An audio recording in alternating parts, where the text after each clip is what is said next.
Hey, you're watching my official compilation channel, but if you want to see my newest videos as soon as they're uploaded, check out my main channel, Chat History. Alright, enjoy the video. Stupid deadly trends in history. So social trends are a thing. Whether it's collecting the latest useless collectible or partaking in the how many dehydrated baby carrots can you shove into your butthole challenge, there's no avenue that humanity won't venture in order to fulfill our lives with something to ooh and ah at. And it's been that way since the dawn of man.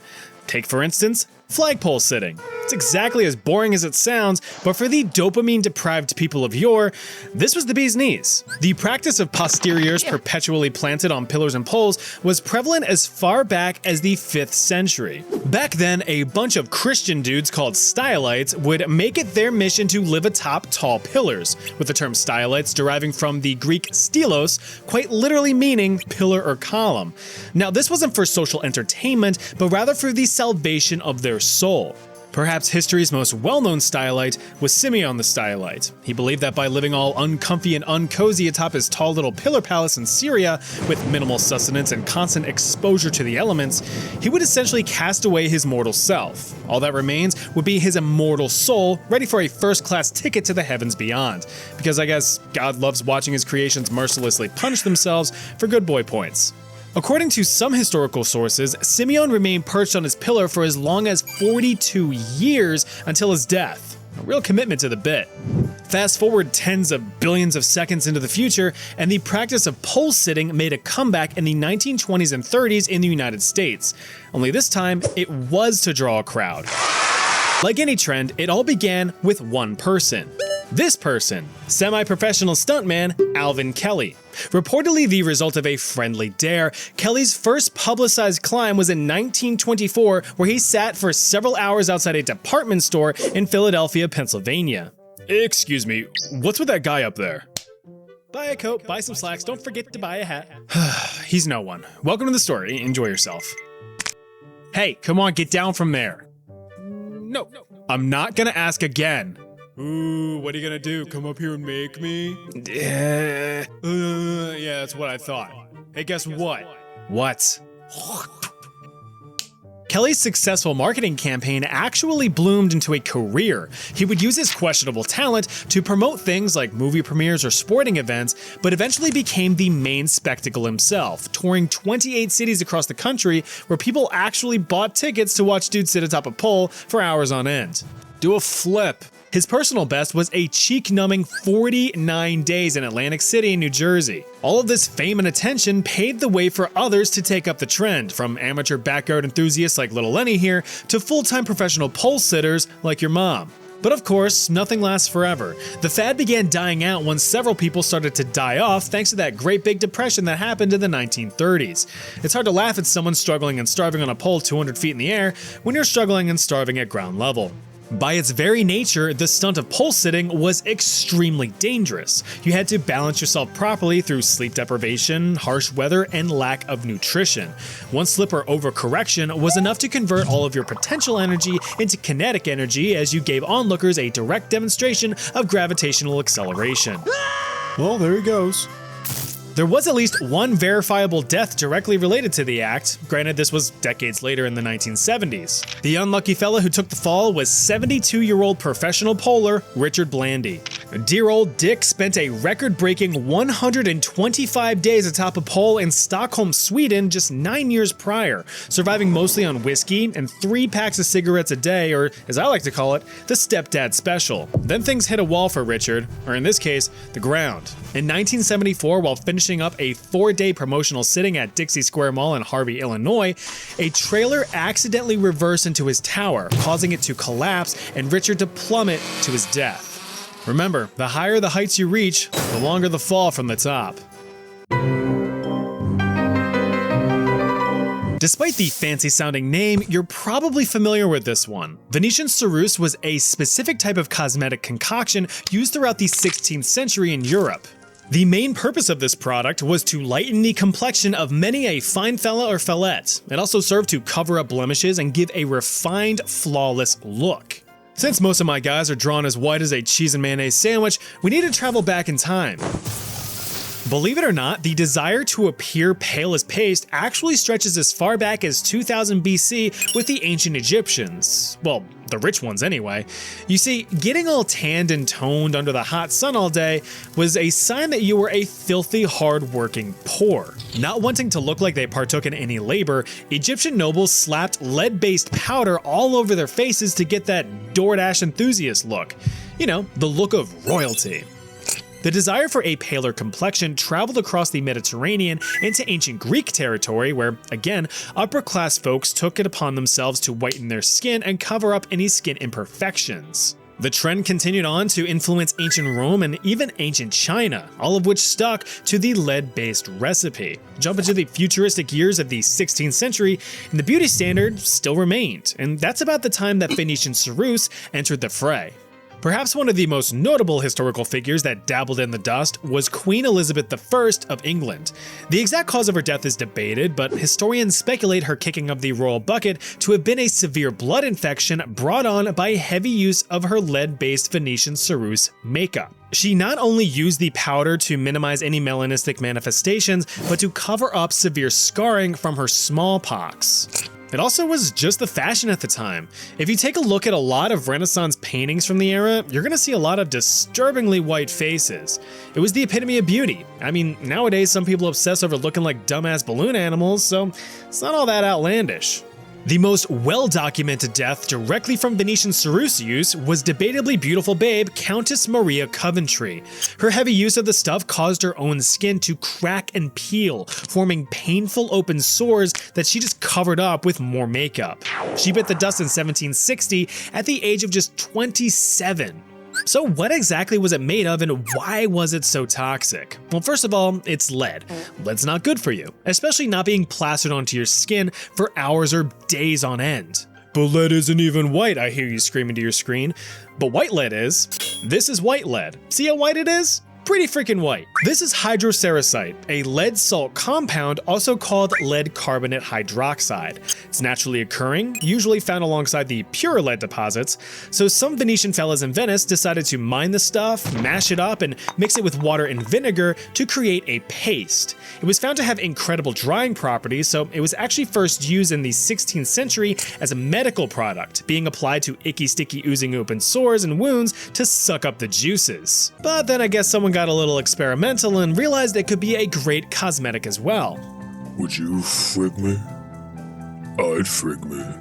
The problem though with long-term lead exposure is that it sort of leaches through the skin and into your blood, causing lead poisoning, and any condition with the word poisoning in it naturally doesn't have pretty side effects. According to the World Health Organization, severe lead poisoning can cause a wide variety of symptoms. None of them pleasant. You have your basic nausea and vomiting, sure, but you also have crippling headaches, memory loss, the big sad, and even high blood pressure in the short term. As for the long term, we're talking reproductive issues and even permanent brain and nervous system damage. The neurological effects often led to increased aggression, hyperactivity, and the lowering of one's IQ. So in scientific conclusion, heavy lead makeup was creating a bunch of irritated, angry, infertile morons. Just like those dang Insert political party here. Am I right?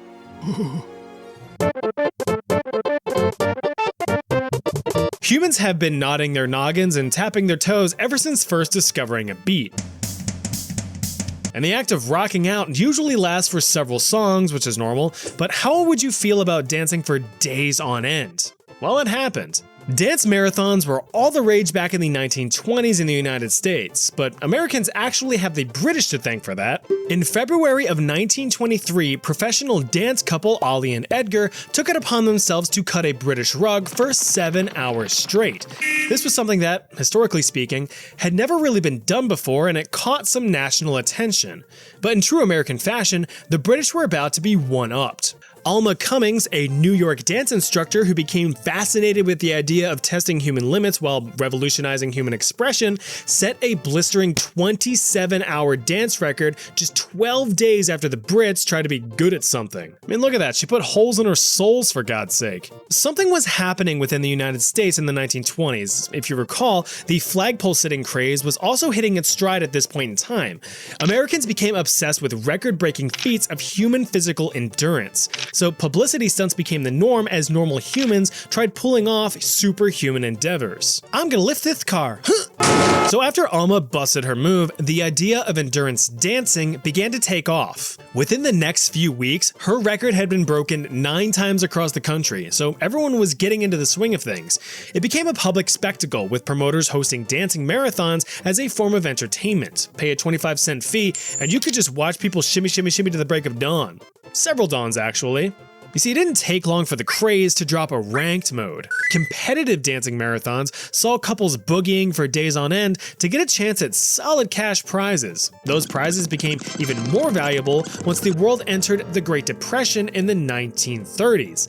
In a collapsed economy, these marathons were seen not only as a form of entertainment for the now destitute masses, but a means of survival. That's because participants were properly fed and sheltered in exchange for their performance, all while still having that chance at a grand prize.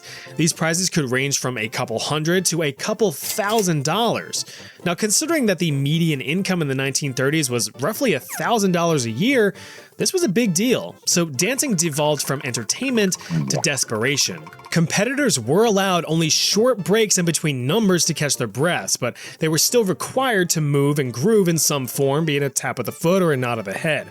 Couples that stayed still for too long were actually prodded with sticks or splashed with water to get them back on their feet again, lest they be disqualified and thrown to the streets. The most famous dance champions of the age were handsome stud muffin Callum de Villiers and beautiful babe Vonnie Kuczynski. So take a guess. How long do you think that their record-breaking dance lasted for?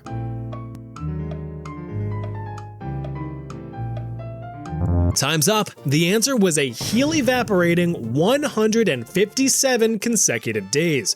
Over 5 months of throwing down on the dance floor. Their prize? $1,000. Almost $25,000 in today's money. To no surprise, these endurance events were not without consequence. Like I said, people fully exhausted themselves to the point of collapse. Staying in the contest meant that you had food, water, and shelter for as long as you kept shaking that thing. And unfortunately, this resulted in a few reported deaths across the nation, one of the first being 27-year-old Homer Morehouse. No, not this guy. What, you want to see an actual picture of a dude who danced himself to death? You sicken me. Just an amateur dancer, Homer had reportedly been throwing it back for 87 hours straight, suffering from malnutrition and extreme sleep deprivation. He stumbled to a chair to take a break and fell over dead. News of these deaths caused immediate nationwide banning of dance marathons when they realized that, albeit voluntary human torture, isn't all that humane. But when promoters were raking in tens of thousands of dollars per event, stacks of cold hard cash outweighed the stacks of cold hard bodies. Hold on to your piggies, cause this one's gonna cause some toes to curl. As a warning, there will be some gross feet pics somewhere in this section. Now if you'll forgive my attempt at Chinese pronunciation, we'll get right into it. The practice of foot binding, or Chansu, dates all the way back to the Imperial China days, with scholars failing to fully agree on any one origin story. Some claim the practice to have existed in the 6th century, but most point towards the 10th century under the Tang dynasty. It is believed that a concubine of unsurpassed beauty was the first to bind her feet, though of course, not by choice. Lumpy Dumpling Emperor Li Yu commanded the aforementioned concubine Yao Nyang to wrap her feet in white silk to resemble the crescent moon. She then performed a fancy dance atop a golden lotus statue. The emperor stood in awe at the grace and elegance of the woman's dance, so naturally other women of status wanted to imitate it. Women would force their feet into unnatural positions, with the goal of creating what were later referred to as lotus feet. You know, like the flower, small, delicate, and beautiful. The teeny tiny tootsies were reportedly highly desirable, as Chinese men thought that this shit was undeniably sexy. Now, some historians believe that the real reason was a bit more selfish. See, this is what a real lotus foot looks like underneath the shoe. Scrumptious, right? Now imagine trying to walk around on those things all day. The reality of it was that walking on permanently disfigured feet meant excruciating pain. This resulted in women walking very daintily and slow, if at all. It has been suggested that the act of binding, while convincing women that it was to attract suitable partners, was actually a form of control, with men limiting the mobility of their wives. This would, in a sense, bind them to their homes just as their feet were bound to their shoes.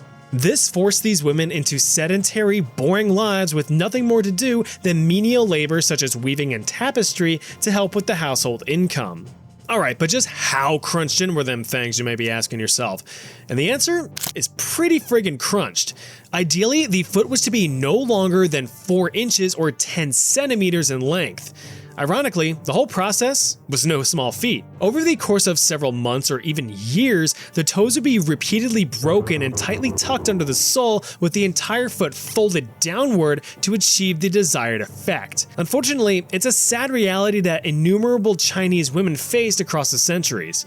Well, no, actually, it wasn't just grown women, but young girls too. I'm talking as young as just 4 or 5 years old. Gotta fold and mold them feet while they're still growing. You ever go on the Living with the Land ride at Disney's Epcot and see the neat Mickey-shaped pumpkins growing? It's the same principle, but with human feet. The binding of youthful feet was not only practical from a physical standpoint, but a disciplinary one as well. It trained young girls to realize that life is pain, as well as the importance of abiding by societal rules and customs. This practice persisted from the 10th century all the way up to the 19th century. By then, it's estimated that nearly half of all Chinese women had their feet bound to some degree. If it wasn't obvious, all that cracking and crunching of the feet didn't exactly come with health benefits. The forced deformation commonly resulted in ulcerations, nasty sores resulting from the cracking open of skin, which were very difficult to treat properly. These led to deadly bacterial infections and gangrene, sometimes requiring the full amputation of the affected foot. Refuse to cut off one foot and you can end up 6 underground. Foot binding started to fall out of favor towards the beginning of the 20th century. By this time, mass-produced textiles began taking over, leaving the perpetually working from home women to be out of a job. So they finally put their foot down. After exhaustive women's rights campaigns, the Chinese government took a step in the right direction by formally banning binding in 1949. Now, when you've got something that's beyond repair, do you ever just make the decision to break it a bit more to give it that sense of finality? Maybe just hucking a busted light bulb into a garbage can to hear a satisfying shatter? I have a deep garbage can. Well, gosh damn it, they did the same thing to full-size locomotives back in the day. Yep, if you had yourself a free afternoon and some spare change, you could waddle your britches on down to an isolated part of the plains to witness yourself a genuine high-speed train crash. But why? Because it looked cool. Come on, I know that when you cruise on down the freeway and notice a wreck on the side of the road, you're gonna be whipping your big dumb head around to see the extent of the damage. We all do it, that's why we have traffic. But that curiosity and wonder is what drew crowds of tens of thousands of spectators throughout the late 1800s and early 1900s.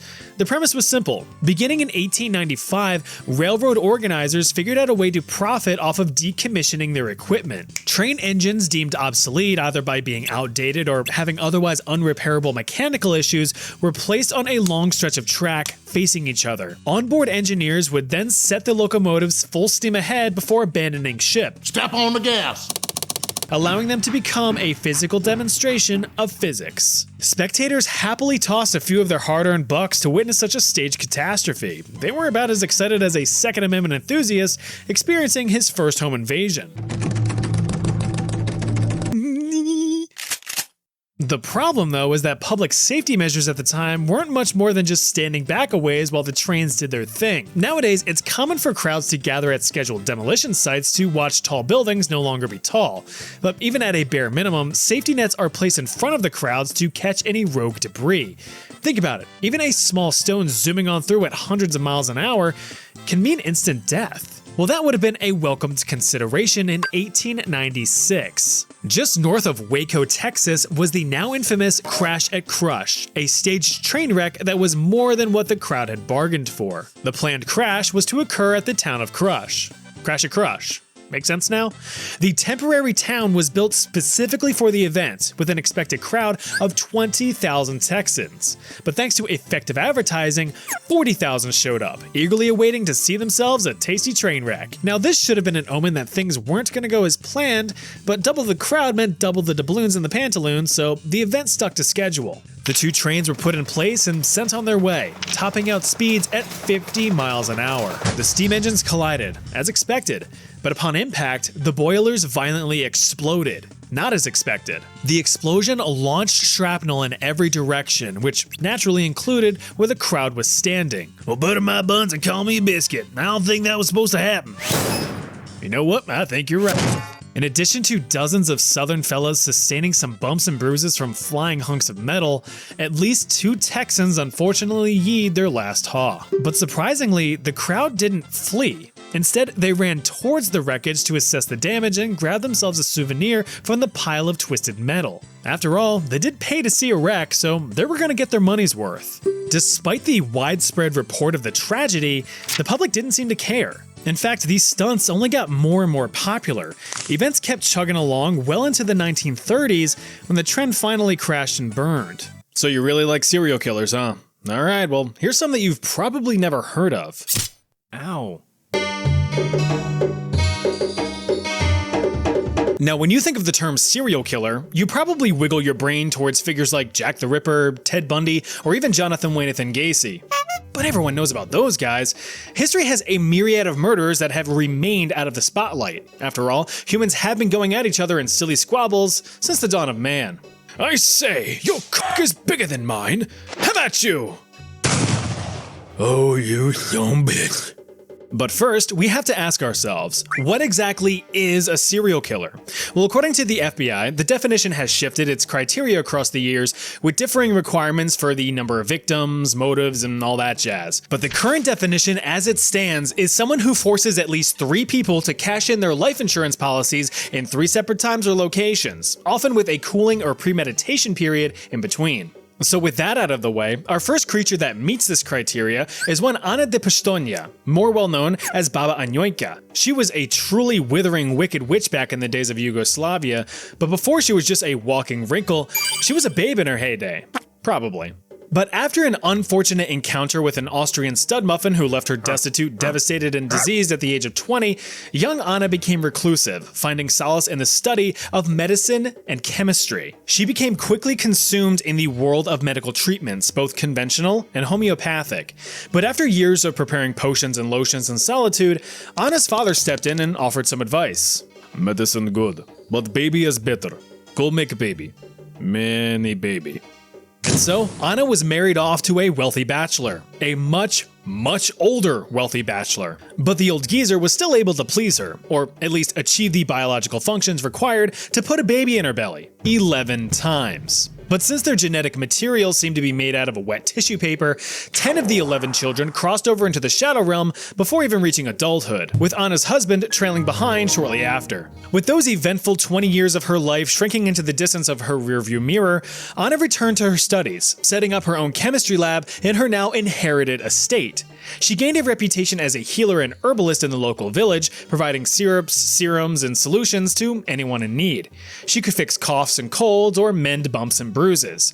This reputation gave her the name Baba Anyoika, as she was seen as the caring grandmother of the village. Her services did make her a pretty penny, enough to pay the bills and live a comfortable life. But getting on in her years in the 1920s, the 80-year-old reclusive woman's ambitions took a dark turn. She began to notice a pattern. Many of her returning customers were younger women that were victims of their marriages or their families. These women would confide in Anna about their experiences and their traumas. So she offered a new product, a small swill of magic water that would fix their problem. This potion contained traces of arsenic and other undetectable plant toxins that, when administered to the unknowing victims, would cause them to succumb to a slow death, usually passing within a week or two. While conversing with any interested customers, she would gather pertinent information such as height and weight so she could calculate a proper dosage. But of course, this service wasn't free. A single potion could run you between 2,000 to 10,000 Yugoslav dinars, or roughly $600 to $3,000 in today's money. But if you were desperate enough, your life savings could save your life. It is estimated that between 50 to 150 men died as a direct result of Baba Anyoika's magic water. Now, when there's a bunch of husbands dropping like flies around a village, things are gonna get suspicious. A few of the wives were interrogated, but no one would fess up to any crime. It wasn't until 1926 that things would turn sour. After selling a swig of the magic water to a husband and wife who were desperate to and succeeded in ridding themselves of an erratic, cruel, and mega wealthy family member, the police finally stepped in. Once a rich dude dies, then it's serious. The living members were arrested and interrogated until, finally, the wife caved and outed the unassuming Shaky Sr. as the mastermind behind all of the village's mysterious deaths. Anna was all, but the testifying defendants retaliated with a resounding, yeah, huh. Many of the village's new widows claimed they had no knowledge of the poison within the potions, and that instead, the old woman used black magic to kill them from afar. The now 91-year-old Baba Anyoika was formally arrested in 1929 and sentenced to 15 years of hard labor, or whatever hard labor the dusty old bitch could even perform. She was released just 8 years later at age 99 due to her very obviously blinking health bar. She died shortly after her 100th birthday in 1938. If there's a way to game a system, you can bet your fat tits that the scummiest of the scum will find ways to take advantage of it. Next on our list is Amelia Dyer, one of the UK's most infamous serial killers and one despicable excuse for a human being. And you've probably never heard of her. Back in the day in 1800s Great Britain, unmarried mothers kind of got shafted by the government after getting shafted by their partners. You see, in 1834, the British government struggled to keep up with the ongoing costs of feeding and housing the lower class. So the government, acting like the toilet that it was, decided to make that shit someone else's problem. It passed the Poor Law Amendment Act, a piece of legislature that completely overhauled the poverty relief system. It ultimately halted any government assistance to poor people who were still deemed physically able to work. Only those who were otherwise incapable of work due to physical disability or old age qualified for financial relief. This act was proposed after identifying innumerable abuses of the old system, with taxpayer pounds going to individuals who treated it as a way of life rather than a temporary safety net. The entire thing was just a big ol' nudge, encouraging any able-bodied poor to get to earning their keep or, well, die. This hit especially hard for the demographic of poor women who bore illegitimate children. Baby daddies were now off the hook for child support, and these moms were now faced with an impossible choice: either go to work to survive or stay home with the children and starve. But this is where another industry began to take root: baby farming. You mean like cute itty-bitty babies sprouting from the earth? No, that's not how that works, pat pat pat. But these babies would end up in the ground. With loads of single mothers forced to work to barely scrape by and workhouses having a strict don't bring your child to work policy, many of these mothers opted for adoption in hopes that their children would be better cared for with a loving family or otherwise hospitable environment. And some of those did in fact exist, but others weren't so generous. Please, sir, I want some more. Baby farms were the last resort. These desperate mothers could have their child taken off of their hands, no questions asked, for a hefty one-time fee. In exchange, the little one would be fed, clothed, and provided shelter. Or at least, that was the hope. The harsh reality, though, was that some of these baby farms were a place of cruelty and torture. And this is where Amelia Dyer comes in. She was the ringleader of such an establishment. A widow, a mother, and a trained nurse, Amelia turned to baby farming as a way to keep the candles on at night and a few biscuits on the table. And to her credit, she did initially provide legitimate care for the trembling little tykes. She actually had a long history as a caregiver, being responsible for her mentally ill mother when she was a child. But this responsibility and exposure to mental illness at such a young age took an apathetic toll on her, one that would fester and eventually manifest itself down the road, right about the time that she had a healthy supply of tumbling toddlers teetering around. And that's when the deaths started. Many of the children that she took in began Final Fantasy fading away from various forms of neglect or starvation.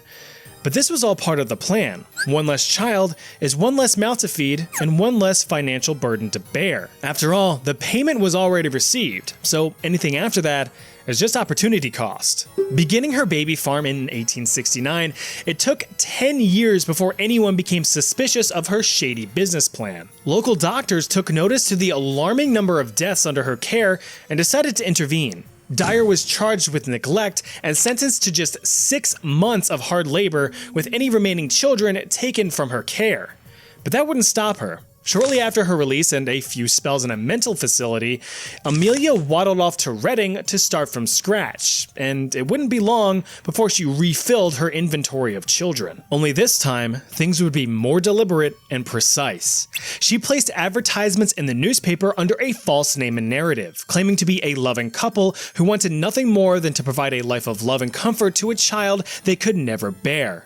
And many took the bait. Now, this next part gets a little rough, so here's your warning. Almost immediately after receiving payment from unwitting mothers or parents, Amelia Dyer would systematically snuff out the light of these innocent lives. The quicker the end, the more profit for her. It was reported that she would starve, neglect, or strangle her victims, often with a unique seamstress's white tape that became her signature. She was later quoted saying, "I used to like to watch them with the tape around their neck, but it was soon all over with them." Not wanting to involve doctors to issue any death certificates like last time, especially since these were due to very obviously unnatural causes, Amelia took matters into her own hands. She would dispose of the bodies by boxing them up tight and hawking them in the River Thames, a system that would keep her secret hidden, but would ultimately lead to her undoing. In 1896, a package was discovered along the banks of the Thames by a local bargeman. Out of curiosity, he eagerly explored its contents, but was struck with horror. The package contained the body of an infant girl and a few bricks that failed in weighing the container down. The police were called and they swarmed in to investigate. A local detective was able to identify faint, legible writing which pointed the police towards Amelia's home. One justifiable home raid later, and mountains of evidence were uncovered linking Amelia to her crimes. These were adoption telegrams, pawn shop tickets for when she sold off the children's clothing, as well as numerous unanswered letters from worried mothers, all enveloped in a stench of decaying remains. Amelia Dyer was formally arrested on April 4th, 1896, and the jury did not mess around. They came back with a unanimous guilty verdict in just 4.5 minutes. Will the jury find the defendant guilty as fuck? The combination of the insurmountable evidence gathered from her home and the rate at which she carried out her evil deeds have convinced experts on the matter that Amelia was responsible for the deaths of up to 400 children over the course of 30 years, making her one of history's most prolific serial killers. For her crimes, Amelia Dyer was hanged on June 10th, 1896, at the age of 58. Hey, want to see a subliminal message? Alright, this story actually begins where it ends with the publication of this pamphlet in 1654. This is a criminal pamphlet, sort of the precursor to modern true crime documentaries. These pamphlets would outline the life and crimes of the most notorious criminals of the age. Their original purpose was to serve as a sort of moral instruction, to give the average person a glimpse into the mind of a deranged and troubled criminal. But it actually turned out to be a form of entertainment as people became fascinated with learning about those who would defect from morality. Crazy how some things never change. This profound puddle of piss currently in the center of your screen is one Melchior Hedloff, the self-confessed Polish-Lithuanian serial killer hailing from the Polish-Lithuanian Commonwealth. Now, some claim his crimes to be a bit of a stretch, but we'll tear into that later. It was here in the city of Wrocław that Hedloff would make his skid mark on history's britches. According to this pamphlet, which seems to be one of the few surviving records of his life, Mini Melky reverse Gaussian blurred into this world as a poor peasant with not a penny to his name. Being a boy of limited financial means, with a papa who was always sick and a mama who was always working, Melchior fled from home and found himself amongst a dodgy division of delinquents for survival. He would join various mercenary groups roaming the countryside after the 30 Years' War, which utterly devastated the region and just threw everything into chaos. It was within these groups that he learned the art of ambushing, the competence of combat, and the forte of firearms. With all of these brand spanking new skills in his repertoire, he turned to a life of crime as mercenary work started to die down. He became what is known as a highwayman, robbers that would lie in wait along isolated roads for any unsuspecting travelers. You see, back then, especially in unstable times like say immediately after a giant war, areas between towns were relatively lawless, and you were on your own to protect yourself as well as your belongings or your loved ones. Once a potential victim was spotted, they would leap out from behind a tree or something to jump scare you, potentially prompting you to pop out a retaliatory pine cone. Give me all your money!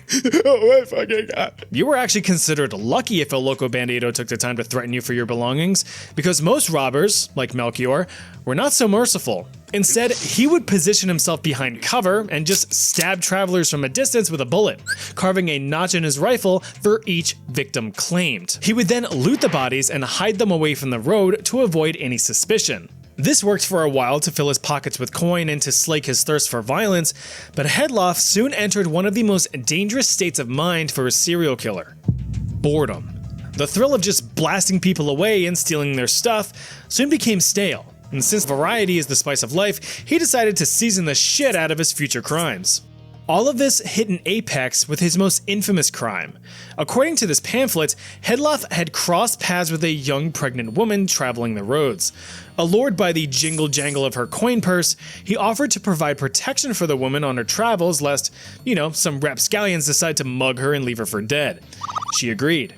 The two proceeded down the path until reaching an inn to lodge for the night. Good night. Good night. Hedloff strangled the poor woman, but he wasn't finished. He managed to take the body from the inn to hide his crime. Next to a nearby pond, Hedloff allegedly cut into his victim using his sword and yanked out the miniature unborn child, gobbling it up like a gummy bear. Now, before you say, there's no way that's true, you might be right, but you may be wrong. Why?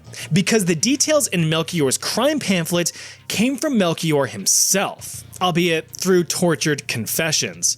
After years of causing chaos on the highways, he gained a reputation, and locals were not having it. He was eventually arrested after evading capture for some time, and since he was found with incriminating evidence already linking him to several recent crimes, the townsfolk already knew he was guilty, and other eyewitnesses confirmed it. In 1654, Melchior Hedloff was sentenced to be drawn and quartered, but not before confessing to over 200 murders as he was being tortured. Those confessions were then fabricated into this elaborate and sensational pamphlet. Sure, some of it may have been the over-exaggerated ramblings of a doomed man karmically getting his tummy torn into, but that's just good storytelling. Oh boy, Peter Niersch. If you've never heard of this guy before, you soon will, as is the point of this video. Peter terrorized the German countryside in the 16th century. He was often described as demonic, having been accused of dabbling in black magic and dark sorcery. He began his young adult life as a shepherd, but feeling sheer sheepishness from his lackluster career, he heard of better opportunities abroad, but would later find himself on the lam. Like Hedloff's story, Germany at the time, within the Holy Roman Empire, was a land of opportunity, not for the righteous and honorable, but for the lowly and treacherous. This was because Peter lived in the aftermath of the German Peasants' War, a political uprising of peasants that was quickly stamped out by the upper aristocrats, resulting in over 100,000 lower-class deaths. Resentment for the upper class had boiled over, but the impoverished were proven to be powerless against them. Being born into poverty himself, Peter knew that it was nearly impossible to shake off the shackles of the lower class. So he had to take matters into his own hands, even if it meant cutting a few throats along the way. Ditching his shepherd's staff for something a bit more pointy around 1566, Peter joined up with bandits and thugs, pillaging villages and tormenting towns. But he soon found himself rising in the ranks and becoming the main mugger in charge. Together, Peter and his band of highwaymen would ransack the countryside, robbing any travelers along the roads of the Holy Roman Empire.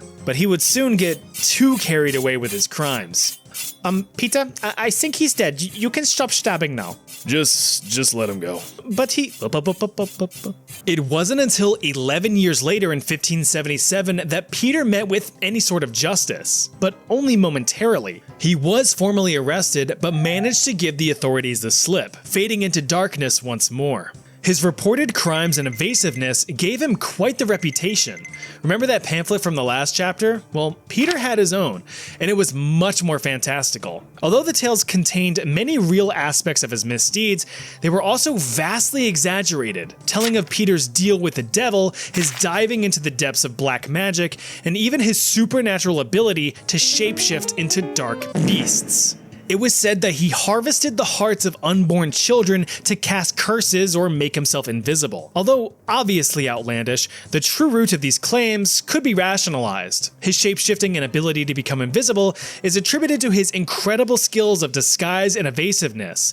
Despite his numerous crimes, he could never seem to be caught, or at least remain caught. His actions gave him widespread notoriety, which would actually be his downfall. One night in September of 1581, after stopping in a local bathhouse, the weary Peter just wanted to soak his sack in peace. He left his belongings with the owner of the bathhouse for safekeeping, as was the norm.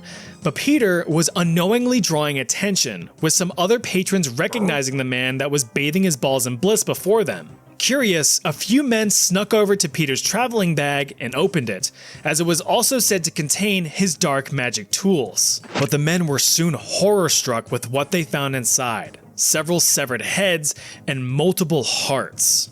Although stunned, they quickly apprehended Peter, and he confessed to his crimes. Peter Niersch was formally arrested and tortured over the course of 3 days in the town of Neumarkt, being broken on the wheel. It is said that the heavy wooden wheel was slammed onto him 42 times. Breakfast? Wheel. Lunch? Wheel. Dinner? Have a hearty beef Wheelington.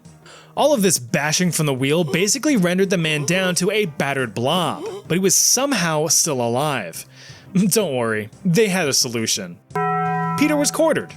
Through his various confessions while getting dunked on by a wheel, Peter Niersch was reportedly responsible for 544 deaths, including 24 pregnant women and their unborn children. He was pulled apart by the people at age 41. Hold your breath, you're getting flushed back into the times of the Aztec Empire, a Mesoamerican civilization renowned for its vehemently violent and vicious nature. Or at least that's how history remembers it, and you're about to find yourself in the heart of it all. You've surfaced right outside of the capital city. Think you could survive? Well, they didn't, so maybe you could. Let's find out. Welcome to Tenochtitlan.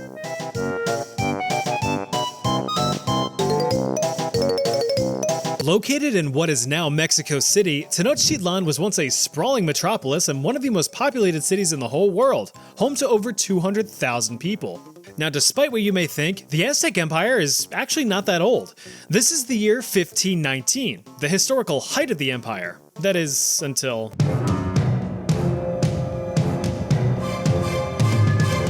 But anyway, you begin kicking your little arms and leggies to get to shore, assuming you can swim. After all, Tenochtitlan was built on a huge friggin' lake. Lake Texcoco to be precise. Why? Because religion makes you do illogical things. You see, way back around 1325, the Aztec people, who actually called themselves the Mexica, were tasked by their patron god Huitzilopochtli to find a promised land upon which to build a brand spanking new city. Huitzilopochtli apparently appeared in a priest's dream to deliver a divine prophecy with a soothing, ethereal voice.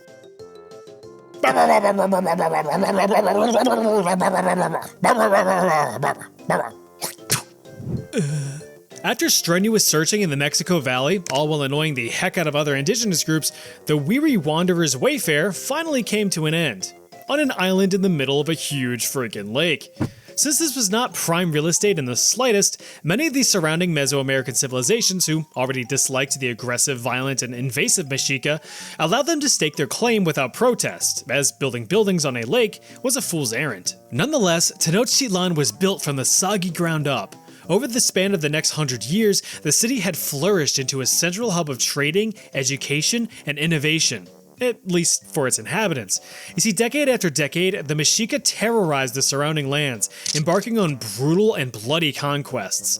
These invasions established and expanded the Aztec Empire across roughly 80,000 square miles, beginning in 1428 all the way up to 1519. And here you are, so you better get to surviving. You can start by lifting your sopping self out of the saline water and flopping on a dry land. But wouldn't you know it, the jig's already up as you've been spotted by a local farmer. And unless you've got some heavy Mesoamerican blood pumping through your veins, they're gonna think you look weird, meaning that they'll be cautious.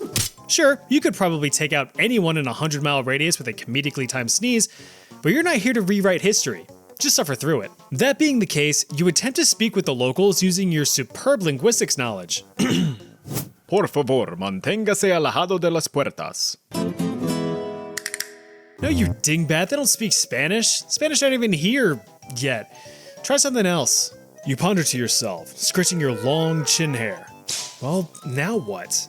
You're exactly right. The Mexica had their own language called now what? See the little TL at the end there? It sounds like a just a little right in the kind of like in this word. You've probably been saying this as axolotl or ajolote from my Spanish speakers, but it actually comes from the Nahuatl language, so it would be correctly pronounced as axolotl. Be sure to drop that tidbit of knowledge into group chat so your friends can start a new one without you. Anyway, only about 1.5 million people today can even speak Nahuatl, and I'm willing to bet that you're not one of them. So if I were you, I'd about axolotl my pants cause you're an outsider. And this is the part where you get taken captive. Or worse. If you are taken alive, you'd certainly wish that you weren't, but at least on the way to your doom, you'd be able to get a glimpse into the wonders that Tenochtitlan had to offer. Surprise, surprise, another civilization, another hierarchy system. The social structure of the Aztec Empire is often debated, but it can be boiled down to your vanilla upper, middle, and lower classes. The big guy at the top is called the Huey Tlatoani, or Supreme Emperor. The upper class, of course, is all your rich folk, your priests, your warriors, and your nobles. Next were the farmers, merchants, fishermen, and artisans making up the laboring middle class, and the poor unfortunate scum at the bottom were mostly slaves and prisoners of war. Upward movement through these classes was certainly possible, but certainly rare, so get to pulling on them bootstraps as soon as they're invented. But even if you were just a run-of-the-mill peasant, life wasn't terribly awful. Everyone knew that they needed to work to keep the wheels turning. Men tended to the farms, women tended to the homes, and the kids tended to their studies. The city itself was also super clean, relatively speaking. Accounts from the Spanish conquistadors noted the exceptional hygiene and cleanliness practiced by the Mexica. Big ol' Spanish ball of rage Hernan Cortez, who is currently on his way over from Spain to mop the floor with Aztec blood, noted the city's impressive public health innovations, including baths and toilets, and water fountains constantly supplied with fresh, clean water. There were even public servants scrubbing everything down on a daily basis.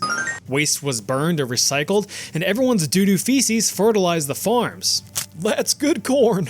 Since personal hygiene was so ingrained in daily life, widespread disease was not an immediate threat. Yet, as long as there were no floods, droughts, volcanic eruptions, or earthquakes, life was pretty solid.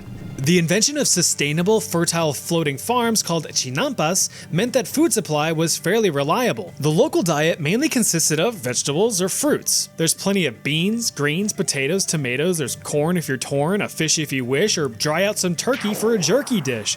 You've got deer, duck, lizards, and dogs, but no cows, chickens, goats, or hogs. Grasshoppers, worms, larvae, or ants, all packed with protein, so give them a chance. There's lots of food just begging to be cooked, and no, there's no Chipotle out here, trust me, I've looked. Alright, enough rhyming. Now you have to keep in mind that this sweet lifestyle was only within the city limits of Tenochtitlan.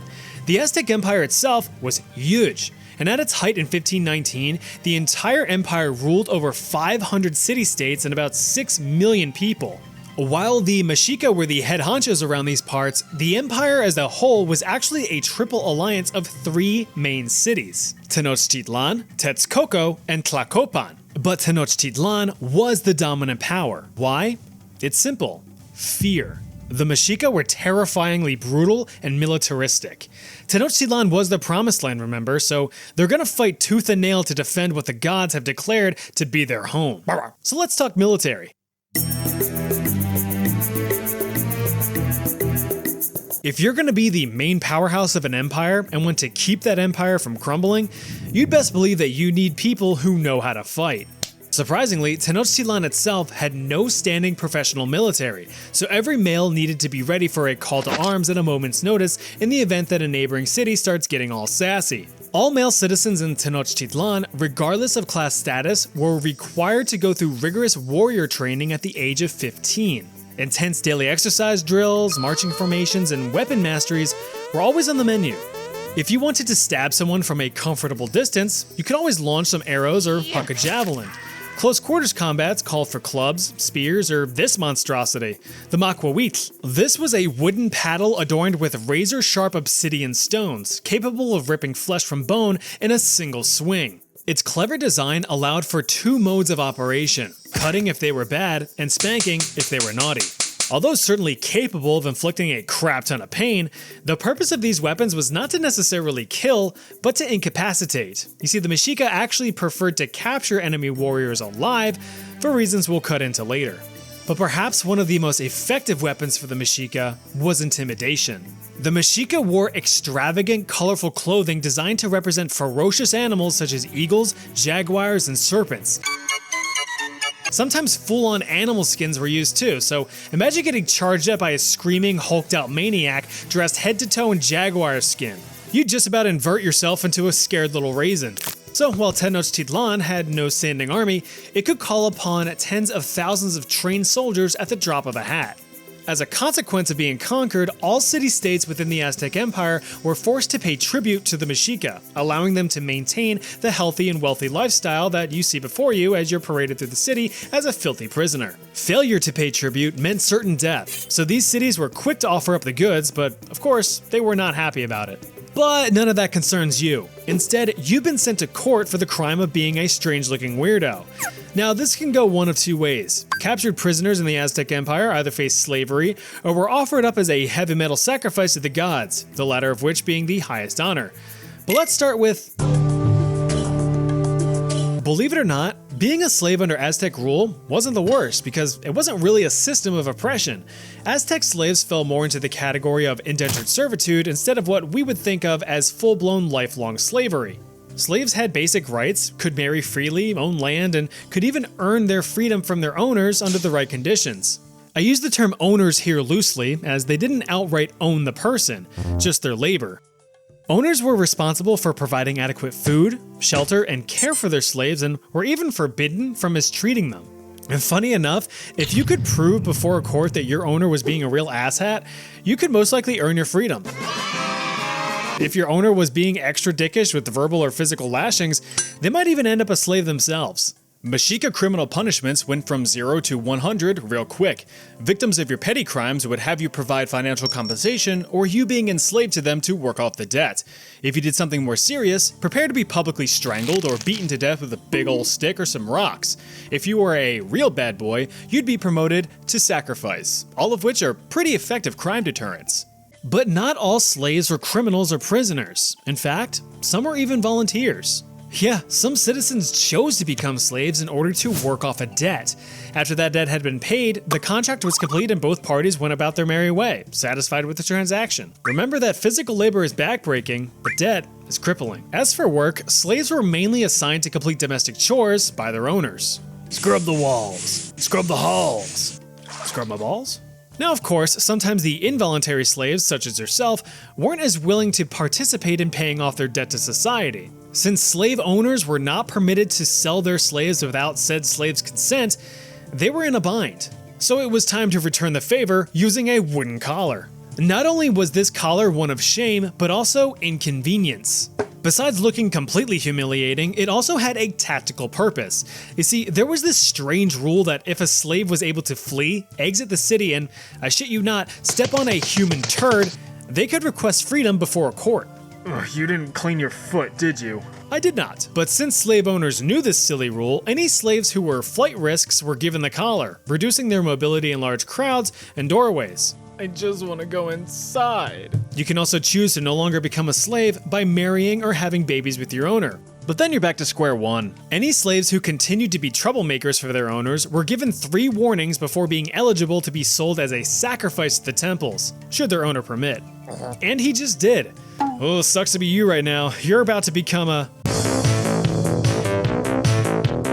Welcome to the Huayite Ocali, also known as the Templo Mayor, the main temple in the heart of Tenochtitlan and the religious epicenter of many a sacrifice. It's also precisely where your heart is going to see sunlight for the first time in... ever. Religious societies can be pretty bloodthirsty. Just ask the Catholics. And the Mexica were no different. They firmly believed that their gods were fueled by blood offerings. For example, they believed that their patron sun god, Huitzilopochtli, required human blood to fight off the moon and stars at night to bring about a new day. So you can bet your beating chambers that blood flowed quite literally like there was no tomorrow. With over 200 different gods in the Aztec pantheon, it's quite a lot of mouths to feed. Harvested blood would be poured over statues of the gods while it was still fresh so they could get a little sip. Who's a hungry boy? You are. Warriors, of course, had the best tasting blood, right behind prisoners and children, so they were given priority over everyone else, making them a hot commodity. In order to keep supplies stocked, the Mexica would often host events called Flower Wars, where at least two cities would send out troops to fight one another for the sake of capturing POWs for sacrifice. It's a real win-win. Now, when you think of Aztec human sacrifice, your mind probably goes straight to the iconic heart gripping and ripping. And you'd be right. Slapping a slave on a sacrificial slab and serving a swift stab to the sternum for the sudden surge of that sweet sanguine secretion. But when sacrifices were such a spectacle, variety was the spice of life. If you've seen one heart out of a human body, you've seen them all. Thanks, LiveLeak. Many methods of sacrifice were specific to each god. You want some rain? Drown some crying kiddos in a nearby lake for the rain god. Want to keep volcanic eruptions at bay? You better burn some women for the fire god. You want a bountiful harvest? We've got decapitation and flaying for the god of agriculture. Enthusiastic priests would even go as far as wearing the flayed skin just for that extra bit of pizzazz. The problem with these kinds of practices is that eventually it's going to rain again, volcanoes will have dormant periods, and some harvests will naturally provide higher yields. So if things turned out well, it's because the sacrifices worked. If they didn't, that's because you didn't sacrifice enough. You can see how this is a terrible feedback loop. Sometimes, though, sacrifices were performed on a large scale to slake a large thirst. For example, the grand opening ceremony of the Templo Mayor allegedly saw the blood of over 80,000 captives and slaves pour down the freshly carved stone, though historians do debate if this number is even accurate. What's not up for debate, though, is what's about to happen to you. Say adios to that heart of yours, buddy. Stop!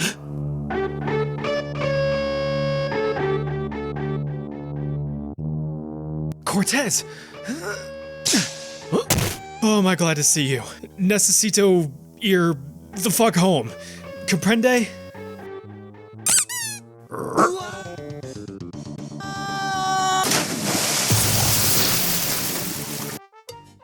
Where the fuck were you?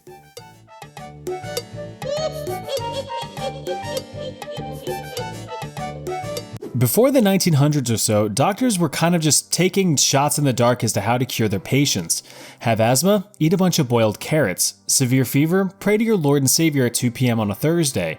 Eye irritation? Cut off the eyes of a crab and rub them on the back of your neck. It will never fail to amaze me the wild cures that medical professionals had back then. But to be fair, they were the ones at the forefront of modernizing medicine. They were the ones just trying to iron out the kinks of how everything actually worked through arduous trial and error. Today, I'm going to share with you 5 medical treatments that will make you go, that's pretty stupid. And the list starts off pretty strong. Tobacco enemas were all the rage in the 17 and 1800s and were used as a resuscitation method, like almost the exact opposite of CPR today. Back then, tobacco was thought as a sort of cure-all, capable of warming the human body and ridding it of all toxins. There's a story in 1746 about a man who pulled his wife from a body of water. Even though she appeared to have drowned, a passing sailor spotted the troubled couple. "Fear not, good sir," said the sailor. "I know just the cure. Here, take my pipe. Now, what you're gonna want to do is ever so delicately jam it up your wife's blowhole. Yeah, just right up in there. Then blow like the eastern wind in a galleon sails." The man reluctantly complied, inserted, and blew hard on the pipe. The story has a happy ending because the woman actually managed to survive somehow. Crazy, right? Yeah, I thought whoever wrote the story was just blowing smoke up my ass. Tobacco enemas continued to be popular for treatments of symptoms like headaches or abdominal cramping up until the 1900s, when doctors realized that was a bad idea since tobacco is carcinogenic. Speaking of headaches, they've existed for as long as humans have had heads, which is to say a long while. If you've ever had a pounding headache, you probably wish you could just open up a hole in your skull to relieve the pain. Well, guess what our ancestors used to do? Yeah, there was a process called trepanation, which is actually the world's oldest known form of surgery, dating back some 6,000 years ago during the Neolithic era, the last part of the Stone Age. This procedure was typically performed on individuals who had symptoms ranging from headaches, head injuries, seizures, mental illness, really anything to do with your noggin. Not only were the holes believed to relieve head pressure, but to also release evil spirits crammed in there. So imagine Dr. Unga and Nurse Bunga delicately whacking at your melon with a rock because you decided to be extra silly that day. Speaking of silly, let's talk about an Italian chemist named Angelo Mariani. At the age of 25, he developed a miracle elixir that would aid in the curing of rather minute symptoms such as exhaustion, tummy aches, depression, and anxiety. By simply mixing a bold and flavorful Bordeaux wine with equally bold cocaine, you too can be fit as a fiddle. The drink became so popular in France that it was marketed overseas in the United States, where it inspired John Pemberton to put his own spin on the wine mixture. That is until the United States banned alcohol. But Johnny Boy wouldn't give up so easily. He created a carbonated alcohol-free alternative which still possessed the full Coke power. Speaking of putting your own spin on something, our next treatment does just that. Looking like a rejected nightmarish amusement park thrill ride, we have the whirling chair. The method behind this absolute unit of a contraption in the 1800s was to treat patients with mental illnesses like schizophrenia by completely scrambling their fucking brains into soup. Patients were strapped into the chair where an operator would then begin rotating it on a very tight axis, spinning faster and faster until the patient completely passed out. Which is beneficial because you can't be crazy while unconscious. Of course, losing consciousness in that fashion is due to the brain not getting enough oxygenated blood, which in fact will cause more brain damage. But hey, at least it looked kind of fun. Speaking of having fun, our last treatment requires me to address my male audience, which is probably most of you. Have you ever had difficulty performing for your partner? Can't quite satisfy that significant other in your life? Can't produce an offspring to call your own? Boy, do I have the remedy for you. Introducing goat nads. Yeah, they're just a goat's balls, but they could be your balls. Have you ever watched a goat fuck? I haven't, but I bet they would perform better than you, dork. This is probably the type of sales pitch that John Brinkley gave to his patients in the early 1900s. The man was a self-proclaimed doctor whose claim to fame was replacing vulnerable men's vulnerables with goat nuts. His process was not well defined and was often improvised on the spot, just Kobeing some goaty gonads into a patient's newly emptied sack. Sometimes he would replace them, but sometimes he might even just place the goat balls in there next to the current ones and call it a day. He had over 40 patients die on his table or from infection shortly after. Those who did survive experienced a placebo effect because no work had actually been done on their existing dangly bits. Those were the lucky ones. John Brinkley ended up making millions on the fraudulent procedure over 2 decades, but he claimed he was doing the impotent men a favor. You can also do me a favor by doing the thing and the stuff. So yeah, there's 5 medical treatments that were just plain bonkers. At least doctors are much better today and can more reliably save your life, only to put you in debt for the rest of it. History's good as boys. Being a good boy is not limited to any one animal. It could be a dog, a cat, a bat, a rat, or even your 4-year-old little cousin when he isn't kicking your shins. That being said, our first good boy is Gustav. Ever since he was just a little embryo wriggling in his egg, he wanted to serve his country. So when it was time to leave the nest, he decided to enlist in the military, despite parental pressures not to. After some intense training with his new human counterpart, Frederick Jackson of Cosham, Gustav earned his wings and was officially made a service pigeon for the British Royal Air Force during World War II. So which one is yours? Oh, that handsome little pigeon right in the middle there. Ugh, pervert. Early in his career, Gustav was part of the Belgian resistance, carrying messages out of German-occupied Belgium. But since the Germans had previously occupied Belgium for 4 years during World War I, the Belgians knew the drill. Oh honey, it looks like the Germans are back.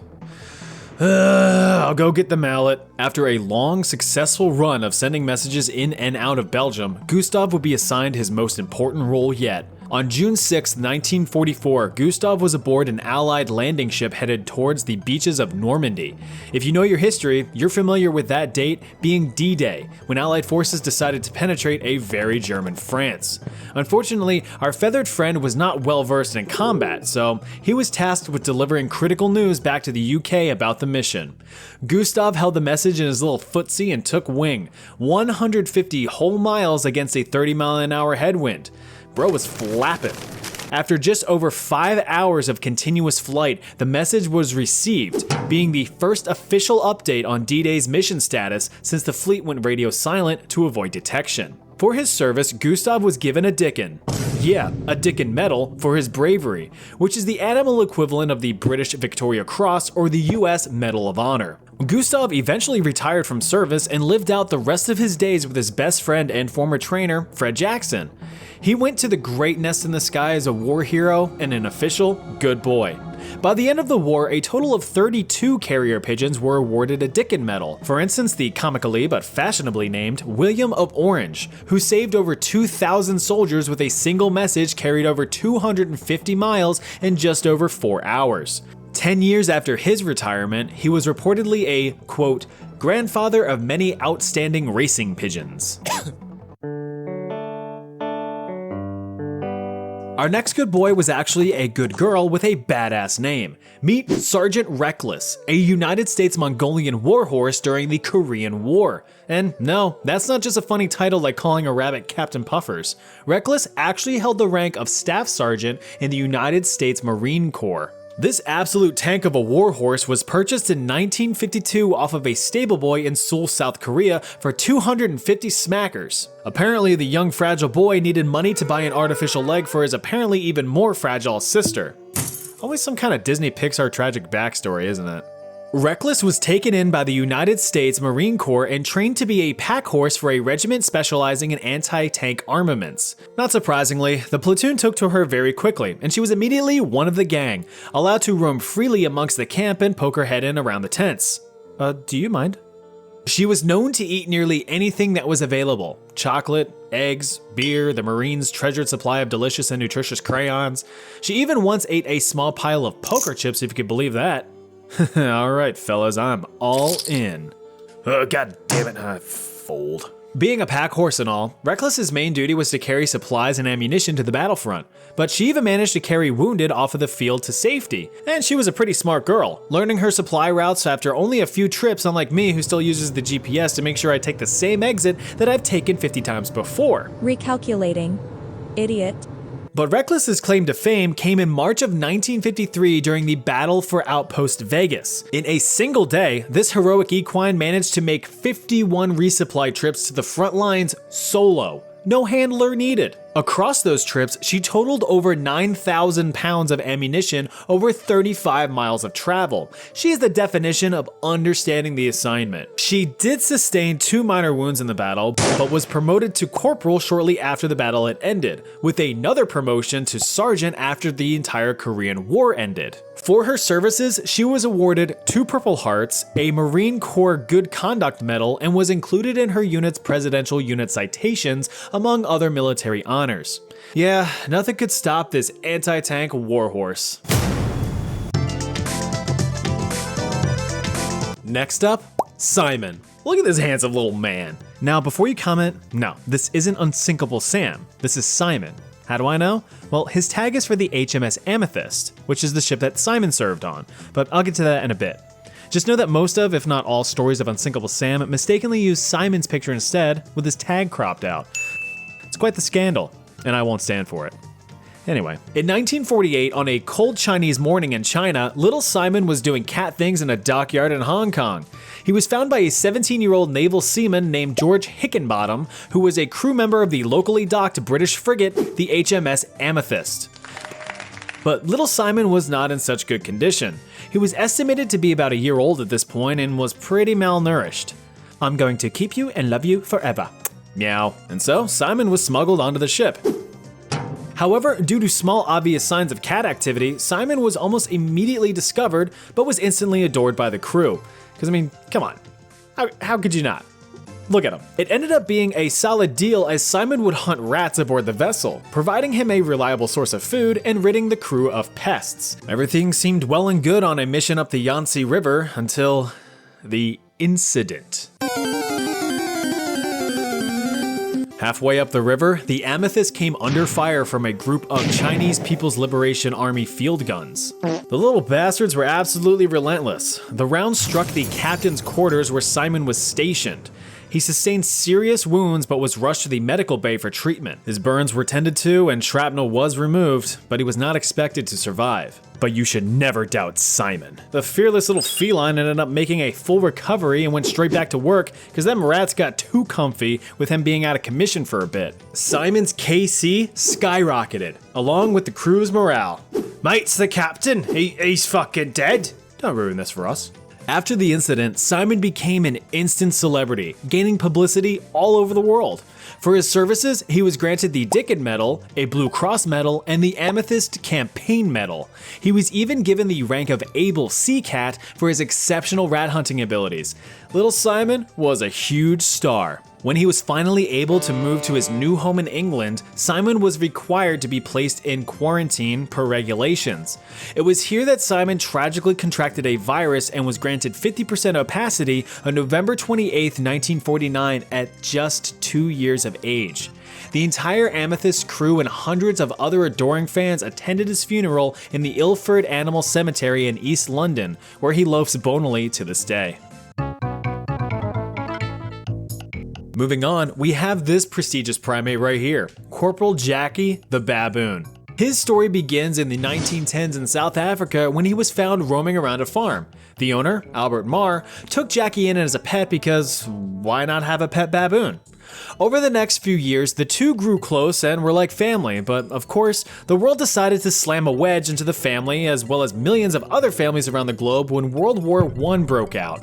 Albert was drafted into the South African Army in 1915 but refused to leave Jackie at home, to which Albert's commanding officers were like, alright, the baboon can come. And so, Jackie was made the mascot for the 3rd South African Infantry Regiment, complete with his own little uniform with hat, rations, and his own little paybook. To no surprise, he was adored by the regiment. In true soldier fashion, Jackie would salute his superior officers, march with the regiment, eat with his own fork and knife, and would even light other soldiers' cigarettes. He was such a good boy. Outside of just entertainment and morale, Jackie proved to be a valuable asset to the team. His heightened senses allowed him to be alerted to incoming attacks well before human soldiers would be able to. The war did end up taking Jackie and Albert far from home, with one of their first major combat encounters being the Battle of the Somme in 1916 France. Both Jackie and Albert survived quite a few high casualty battles across their tour. While serving in Egypt, Albert was shot in the shoulder, and Jackie stayed with him and tended to his wounds while awaiting medical aid. Jackie, I don't know if I'm gonna make it, buddy. Nonsense, Albert. Despite both him and Albert sustaining wounds, they both survived the war. Jackie was awarded a Medal of Valor for his bravery and was promoted to corporal. Both he and Albert returned home to South Africa. Although Jackie managed to survive years under fire during the war, he ultimately perished in a fire in 1921 at home. But he was still a good boy.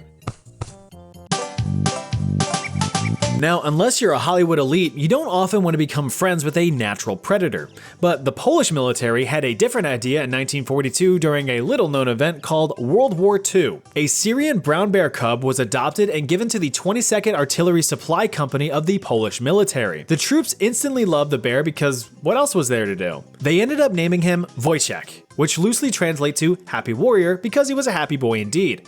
The troops raised the cub by feeding it condensed milk from a vodka bottle and then eventually various fruits and syrups. The bear grew attached to the soldiers, copying their every move.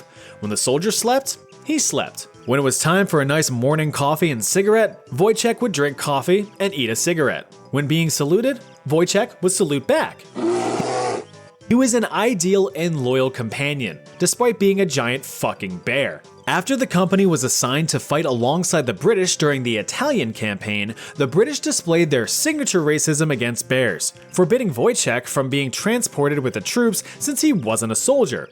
So, as a big Pierre Doche to the Brits, Wojciech was immediately enlisted as a private into the Polish military.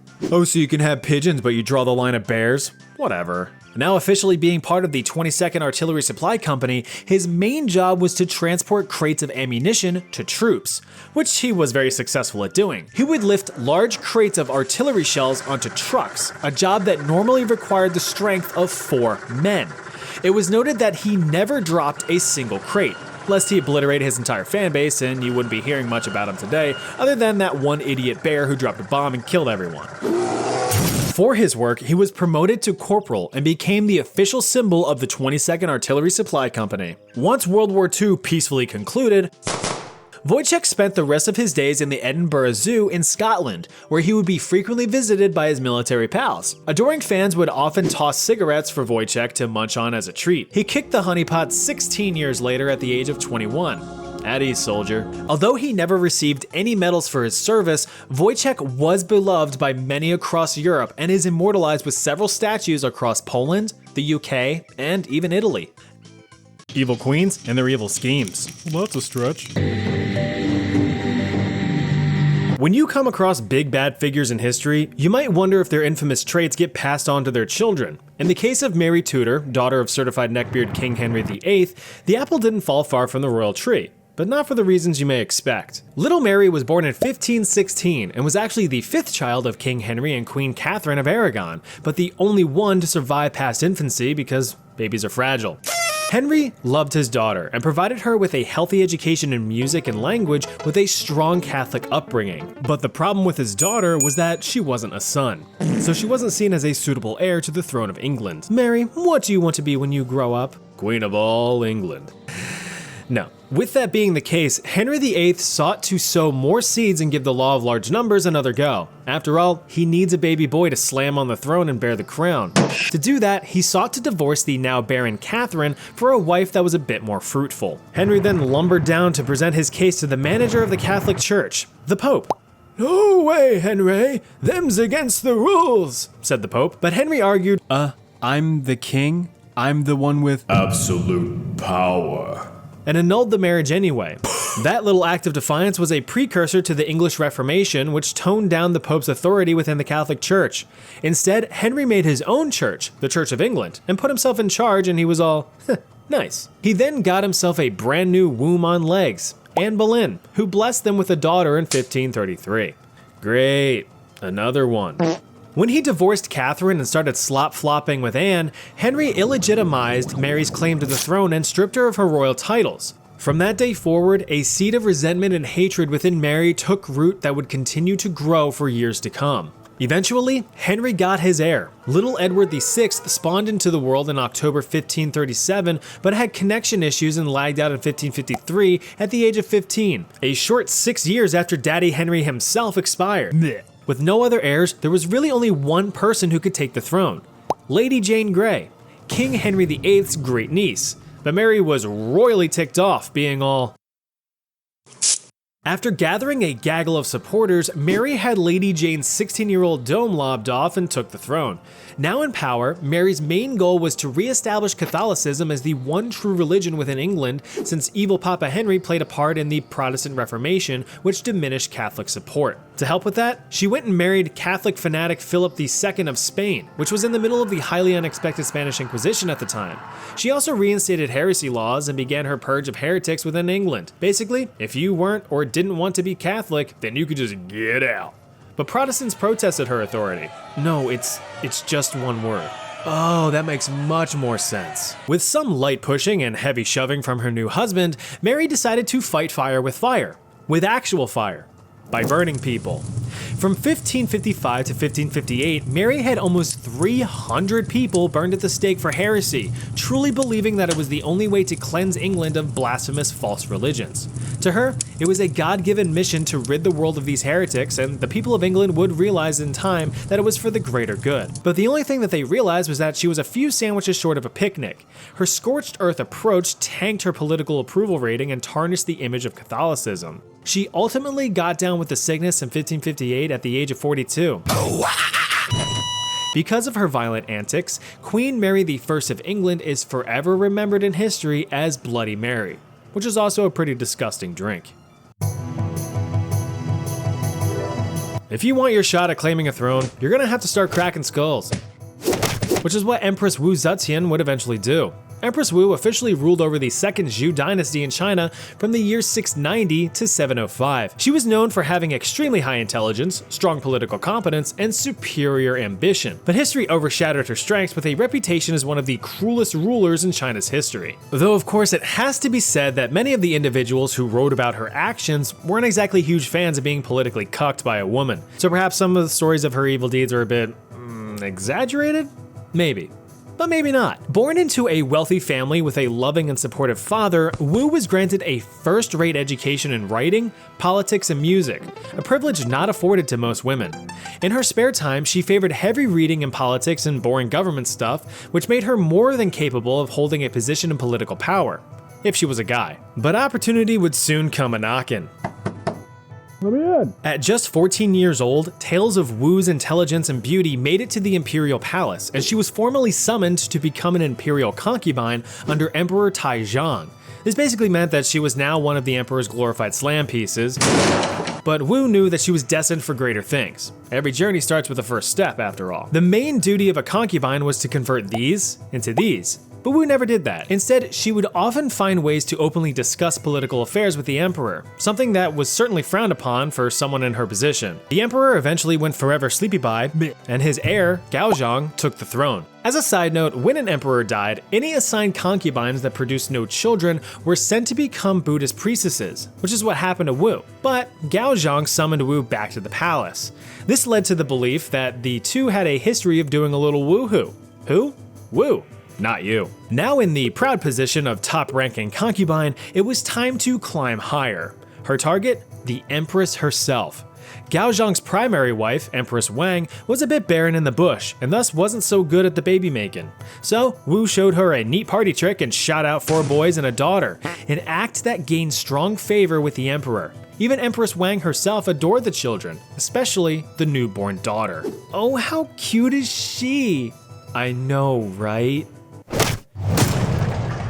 You killed my daughter. Yeah, Wu allegedly demolished her own infant daughter and blamed it on the Empress, even going an extra step and accusing the Empress and her mother of evil spooky witchcraft.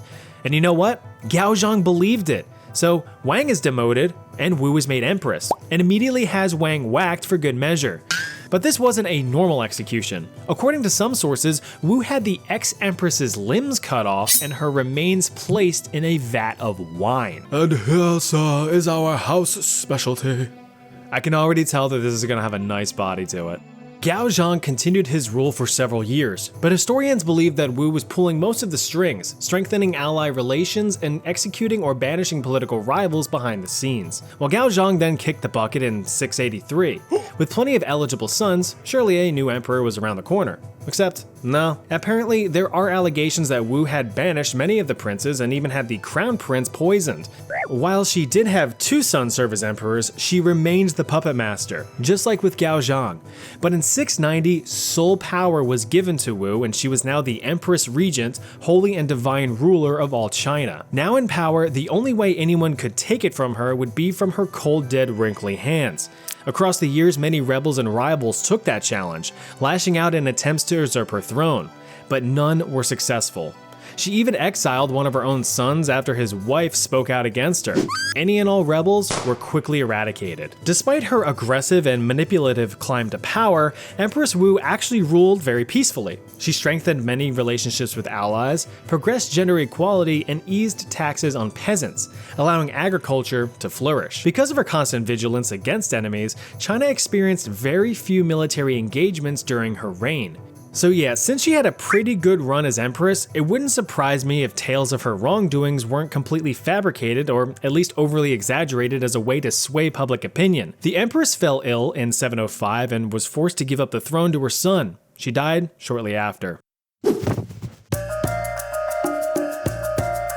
When discussing violent history, Madagascar may not be the first thing that comes to mind. But this forgotten stepchild of an African island known for vanilla and bad movies was once home to the Kingdom of Imarina and the Marina people. In the 1800s, the throne was occupied by Queen Ranavalona I, sometimes referred to as Ranavalona the Cruel. A name like that is often earned, like Barry the Bashful or Dave the Dickless.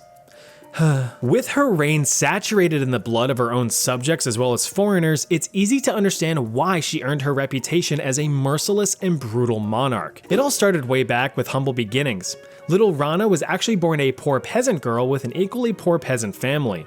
As such, she had a bleak future just chock full of peasant things ahead of her. God, they were poor. But fate had other plans in store.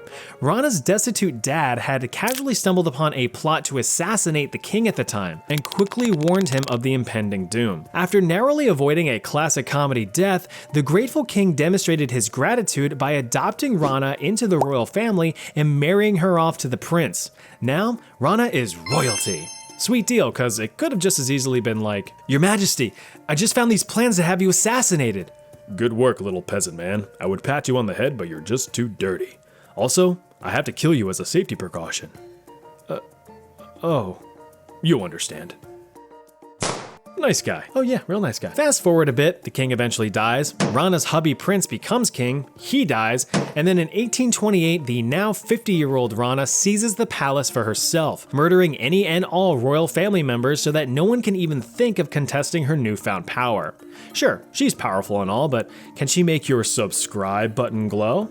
I didn't think so. You should click it. One of her first orders as Supreme Mega Ultra Ruler was to establish Madagascar as a self-sufficient nation. In doing so, she told everyone else to go kick rocks, pound sand, and touch grass, because Madagascar is a strong independent nation who don't need no foreigners. Oh yeah, she kicked out all of the foreigners too. Go on. To fully eliminate all outside influence, she had any colonials stripped of their titles, completely nullified all treaties with smelly Europeans, mainly the French, and straight up banned Christianity. Sorry, Jesus. Keep hanging in there, buddy. Queen Ranavalona sent Madagascar back into the Dark Ages, and good old tradition was back on the menu. Even the justice system was completely uprooted. Forget your run-of-the-mill witnesses, evidence, and testimony, that's boring. Instead, we have this, the trial by ordeal. Simply chug a frothy cup of poison seasoned with goopy chicken skin. If you throw up, you're innocent. So the French were all sacre bleu about Madagascar's isolationism, because they kinda wanted to grab a piece of that landmass. So they tried to do just that, but the queen was all, no, don't touch, and kept fighting off the invaders. In 1835, the French made a really big push to take the island, but they were swiftly defeated and had to escargot the heck back to Europe. But to really drive home the idea that Madagascar was off limits, Queen Rana had the heads of French soldiers placed on pikes and littered around the beaches. This caused any would-be invaders to think twice lest they be converted into a pretty cool Halloween decoration. With outside influence now null and void, it was time to focus inward. The people of Madagascar were taught the importance of self-sufficiency. As such, they would only produce what they needed to survive and prosper. So they made guns, and bullets, and alcohol. Hell yeah. Infrastructure and factories were built using mandatory labor. This was a kind of tax that citizens paid through sweat and tears. After all, them things ain't gonna build themselves. As for the Christians on the island, they were executed, either by being hucked off ledges, burned, or by using a colorful method of progressive amputation. Not a good time or place to be a Christian. Many citizens were outraged at what the kingdom was turning into and attempted to remove Rana from the throne. Keyword being attempted. With all of this violence and lower quality of life, not to mention various diseases, the population took a nosedive. Some sources claim that between 1833 and 1839, Madagascar's population of 5 million fellas was cut down to just 2.5 million. Not a good stat to tack onto your legacy. Rana reigned for 33 years before honking her last shoe in her bed in 1861. To her credit, she did keep colonial rule at bay while building up her own kingdom. She just, killed half of her country.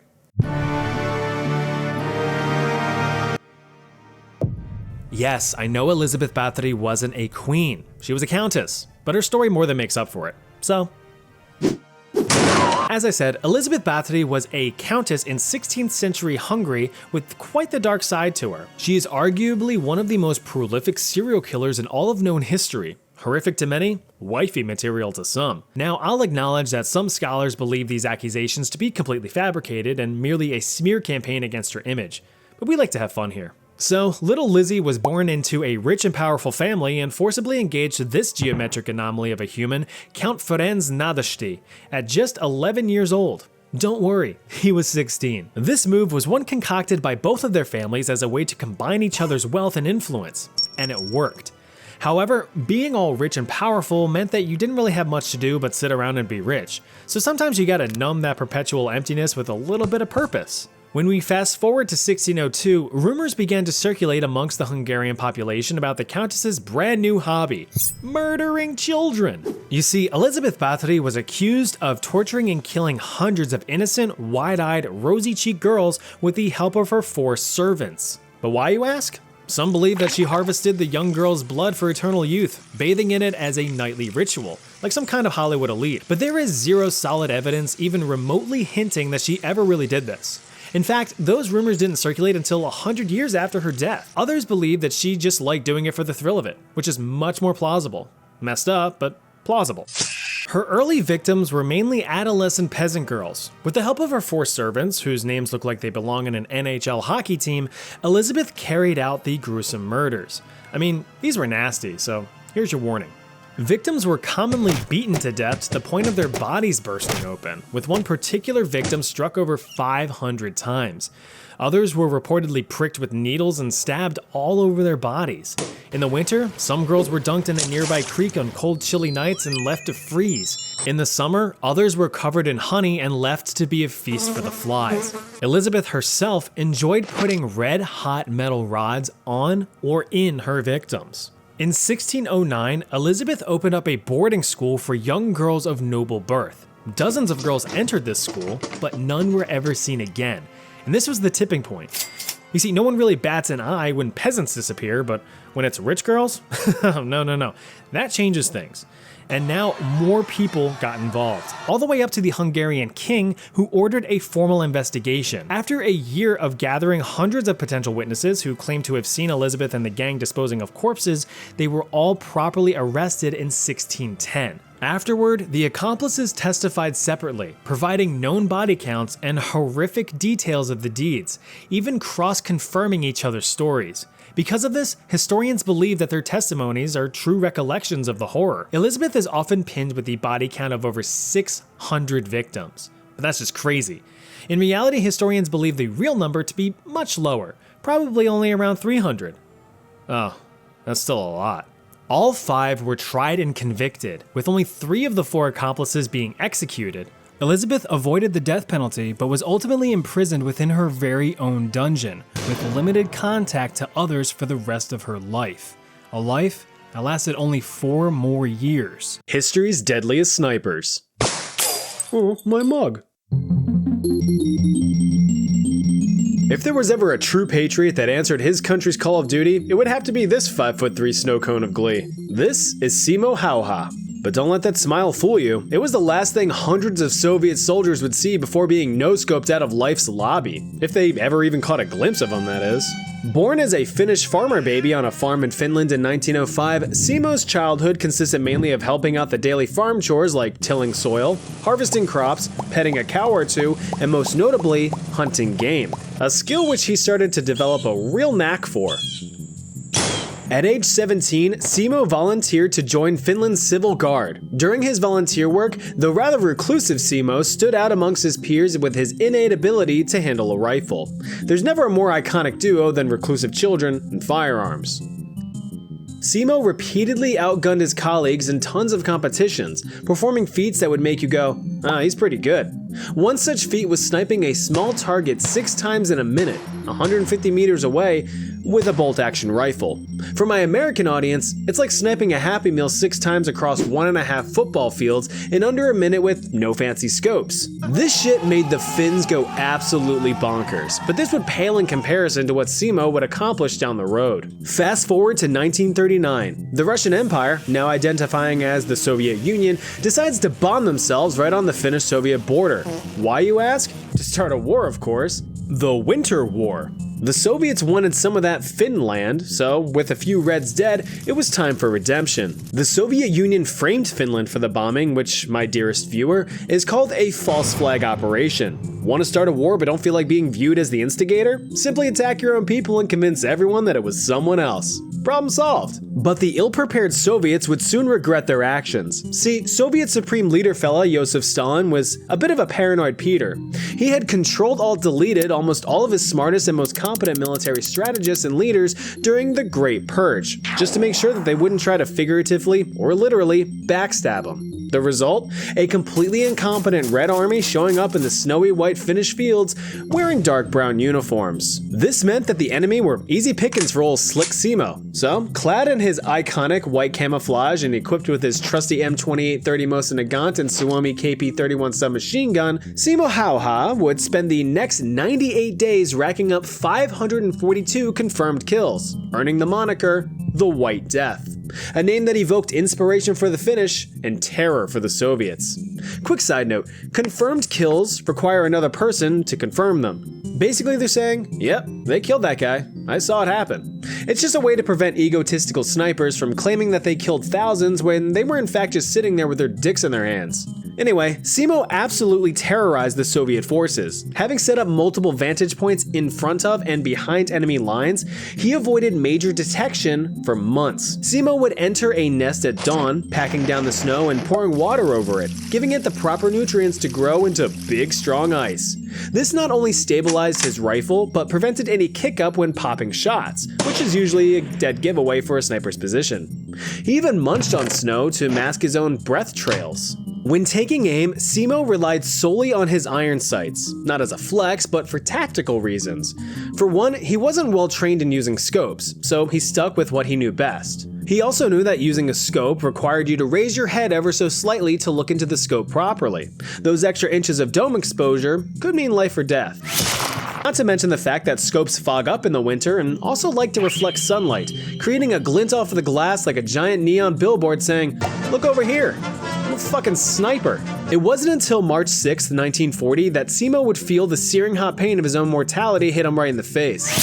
Oh wait, that was an explosive bullet fired from a Soviet rifle. Those things were banned from warfare in 1868, by the Russians no less.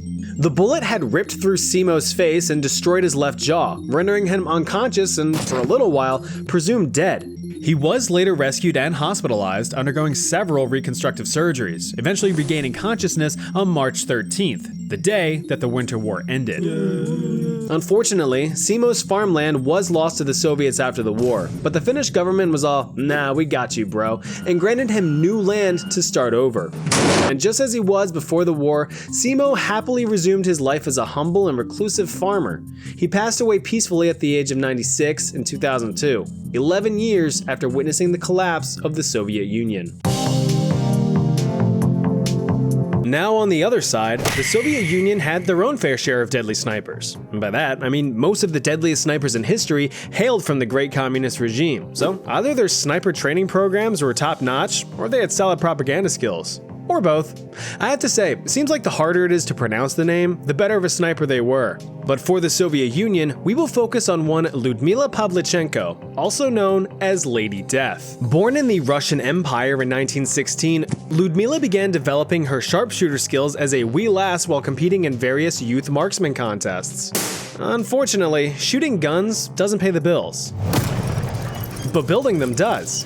While working at a local armaments factory, she felt she was a little bit underappreciated and underpaid, so she enrolled herself in university to become a historian. In her spare time though, she continued to develop her marksman skills by attending sniping school, courtesy of the Red Army. That's a good thing too, cause it's June 1941 and there's someone at the door. It's the Germans. They're invading. Now with all these krauts going sour, Lyudmila formally volunteered for service. Because of her sniping classes, she was assigned to the Red Army's 25th Rifle Division as one of 2,000 female snipers. Lyudmila was now ready to live up to her full potential as a respected Red Army soldier.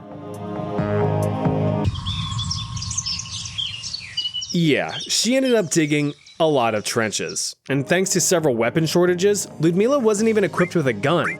She was only given a single grenade as a weapon. It wasn't until one of her slightly injured comrades gave her his M1891-30 Mosin Nagant that she was even capable of doing any damage. Her first instance of drawing blood was picking off 2 Nazi officers over 1,300 feet away. Hans, you've got to try this strudel. It's to die for.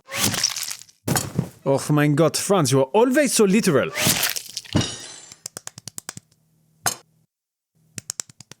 And she was just getting started. Over the next several months, she fought through the siege of Odessa, found love, immediately lost it to a mortar shell, fought in the siege of Sevastopol, trained other snipers, and received numerous promotions, racking up a final confirmed kill count of 309 soldiers, including 36 Axis snipers, although it is believed that her true kill count could be much higher. In 1942, Lyudmila took a page out of her late husband's book and was hit in the face by mortar shrapnel. She was quickly evacuated from battle and treated for her injuries, spending about a month in the hospital. Instead of returning to the front lines, however, she served as a propagandist for the Soviet Union, granting her the title of Lady Death. She toured the United States and Canada, telling stories of her combat experiences in hopes of inspiring the Allies to launch more aggressive campaigns against the Axis powers. But Japan already gave a wealth of inspiration to the United States in 1941. Ludmila was actually the first Soviet citizen to be received by a US president. What sucks though is that her time in the US wasn't all that great thanks to the US media. Instead of asking important questions about her service and her experiences as a wartime soldier, the American media instead focused on dumbass unimportant questions about her appearance and her style of dress. Hey toots, killing hundreds of fascists is cool, but what's with the ugly skirt?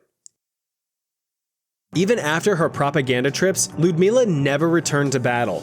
She continued to serve as a sniping instructor for the Red Army until the end of World War II, after which she went back to university and fulfilled her dream of becoming a historian. She then died of a stroke in 1974 at the age of 58, and to this day, she is considered to be the deadliest female sniper in all of history. Let's take a skip across the pond to the Great White North where we find our next marksman. This is Francis Pegamagabo, or as his future syllable-sensitive colleagues would call him, Peggy. Born with a tragic backstory of family loss, poverty, and disease, Pegamagabo was destined for a great hero arc. Raised according to the cultural customs and traditions of the Ojibwe Native American tribe, Pegamagabo was taught to hunt, fish, and be one with nature, growing into a healthy and disciplined young man, something that Canada would soon be in dire need of thanks to the efforts of a Serbian, a gun, and one dead Austro-Hungarian archduke thousands of miles away. Great Britain had entered the fray of World War I in August of 1914, lumping Canada into the mix by default because, British territory. Since it is a war and all, Canada needs troops to lob onto the front lines. Well, guess who's at the front door to volunteer? That's right, Francis Pegamagabo. Now, the Canadian government at the time preferred their soldiers to be a little whiter, but he'll do. And so, at just 23 years old, Pegamagabo was a full-fledged maple syrup soldier. His first assignment was getting hucked over to Europe for basic training in England. Thanks to a pretty solid hunting level, he netted himself a job as both a scout and a sniper. His first taste of battle would be one of the most infamous of the Great War, the Second Battle of Ypres in April of 1915. This is about the time that the Germans started deploying chlorine gas as a way to flush out Allied soldiers. This was a dense, heavy gas that crept over the landscape and completely suffocated any soldier caught in its death cloud. Super effective in trench warfare, which is what World War I was all about. Equipped with his standard issue Canadian Ross rifle, a powerhouse in both range and accuracy but lacking in reliability, Pegamagabo fought his way across the Western Front. After the Second Battle of Ypres, where he actually gained fame for his ability to successfully carry messages across the battlefield with zero regard for his own safety, Peggy found himself in the Battle of the Somme, one of the deadliest battles of the Great War. Despite getting capped in his leg, Peggy had continued success in delivering critical information across the Allied front. Bro was like an instant messenger.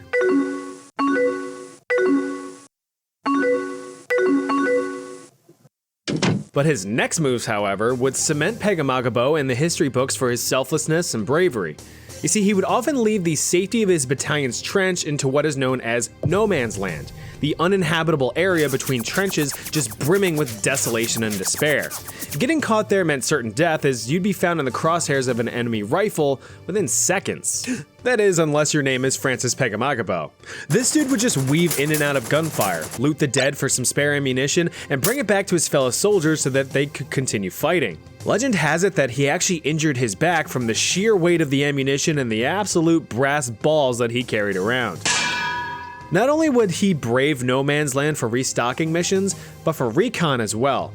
He would be able to scope out enemy weapons posts, vantage points, and defensive structures. Now, unfortunately, there's not too many juicy stories explicitly about his sniping abilities, but throughout the various battles he fought through, Francis Pegamagabo had accumulated 378 confirmed kills with an unreliable rifle, as well as being credited with capturing over 300 German soldiers.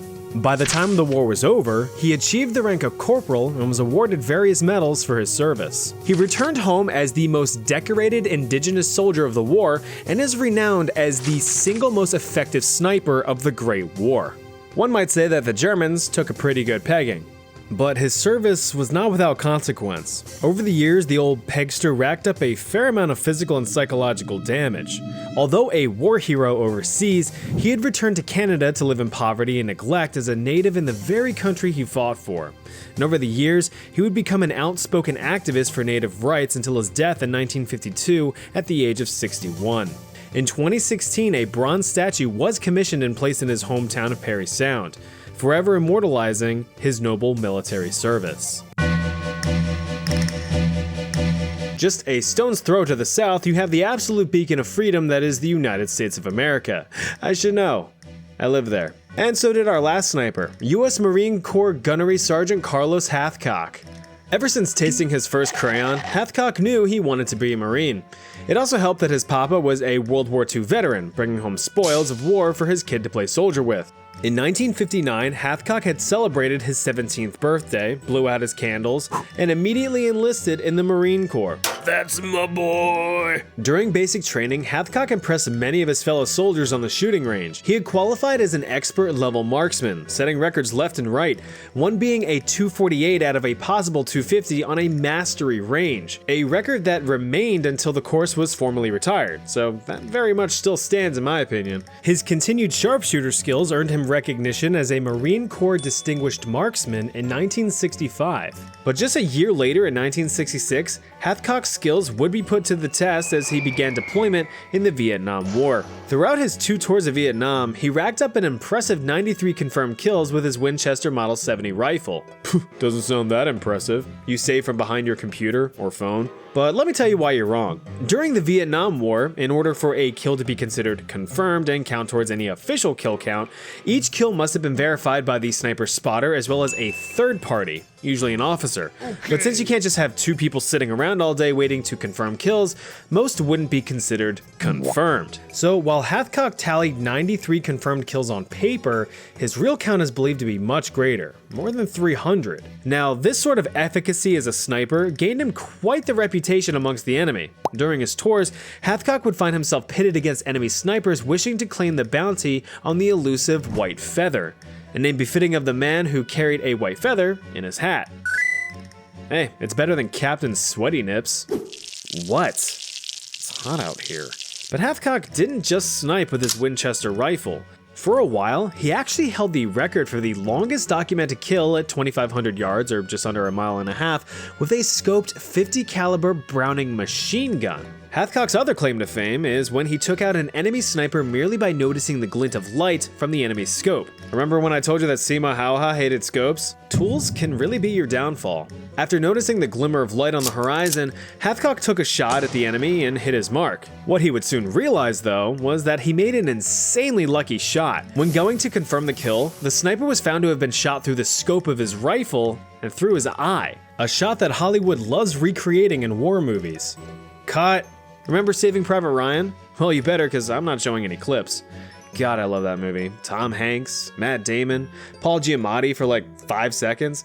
Instant classic. Anyway, Hathcock's career as a sniper would soon go out with a bang. While riding in an armored transport vehicle, his platoon actually ran over an anti-tank mine. Hathcock managed to escape, pulling 7 fellow Marines out of the fire with him. Thanks to that good old pump and adrenaline, Hathcock had no idea that he was suffering severe burns and was finally pulled away by someone else. He ultimately suffered burns to his face, arms, and legs. Day in and day out, he was in constant pain, but that didn't stop him from helping establish the Marine Corps Scout Sniper School. There, he dedicated nearly all of his time teaching new and upcoming snipers. Over the years, Hathcock's health declined and he was diagnosed with multiple sclerosis, the disease that would ultimately take his life in 1999 at the age of 56. Richest pirates in history. Yarr. Blackbeard, probably the most notorious pirate in history, surprisingly ranks poorest among the wealthy pirates on this list, though he still made bank.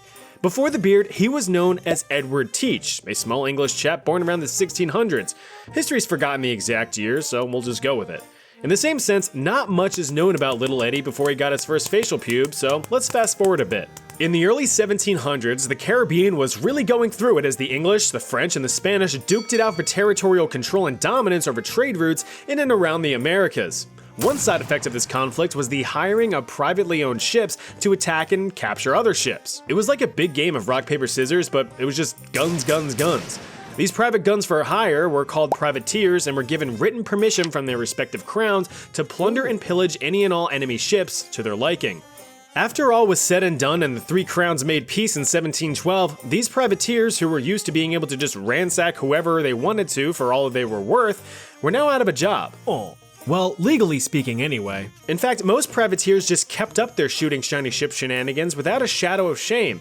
And this is where the golden age of piracy began to peak and where most of these salty dogs made their fortunes. Eddie Teach was one such a privateer, having served under the English crown during Queen Anne's War in his youth. Around 1716, Eddie Spaghetti took an opportunity to make his fortune, joining a crew under renowned English pirate Benjamin Hornigold.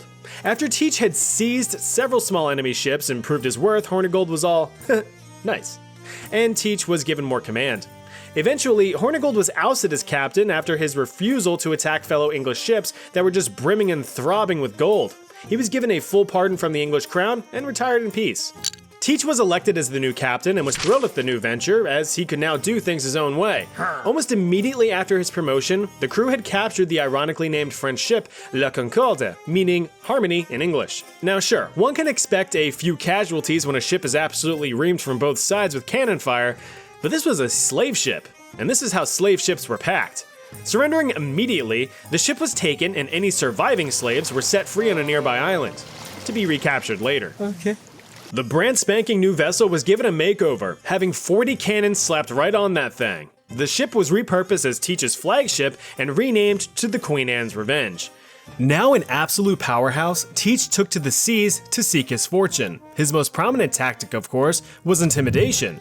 Not only did he have a brand new ship well equipped to rip any opposing vessel 40 new assholes, but his menacing appearance alone would surely make you pucker your own in fear. As his nickname implies, Blackbeard had a long, jet black beard entwined with various lit fuses. This gave him a terrifying demonic look, which was quickly offset by the smell of burning hair. But if you were sailing your sloop and saw this coming up in your rearview mirror, you just about shit a brick. For a couple years, Blackbeard terrorized the Carolinas, seizing ships and taking hostages. But across the Atlantic, English King Gentleman Dude George I was kind of getting sick of pirates. He offered free pardons to anyone willing to throw in the smelly towel and a free rope necklace to anyone that didn't. Blackbeard took the offer, but fell right back into piracy when the opportunity presented itself, which was immediately. Well, the governor of Virginia took matters into his own hands and assembled a team of pirate hunters to cut down the callous captain. In the wee hours of the morning on November 22nd, 1718, Blackbeard was ambushed by the Royal Navy, and his crew was slaughtered. Blackbeard himself sustained 20 stab wounds and 5 gunshot wounds. Although short-lived, Blackbeard's notorious pirate career amassed a pretty penny. It's estimated that his plundering racked up about $240,000, or about $18.5 million, adjusted for inflation in 2025. In the end, Blackbeard's head was severed and his body disrespectfully dunked in the drink. His melon was mounted as a warning to any and all future pirates, but an invitation to some.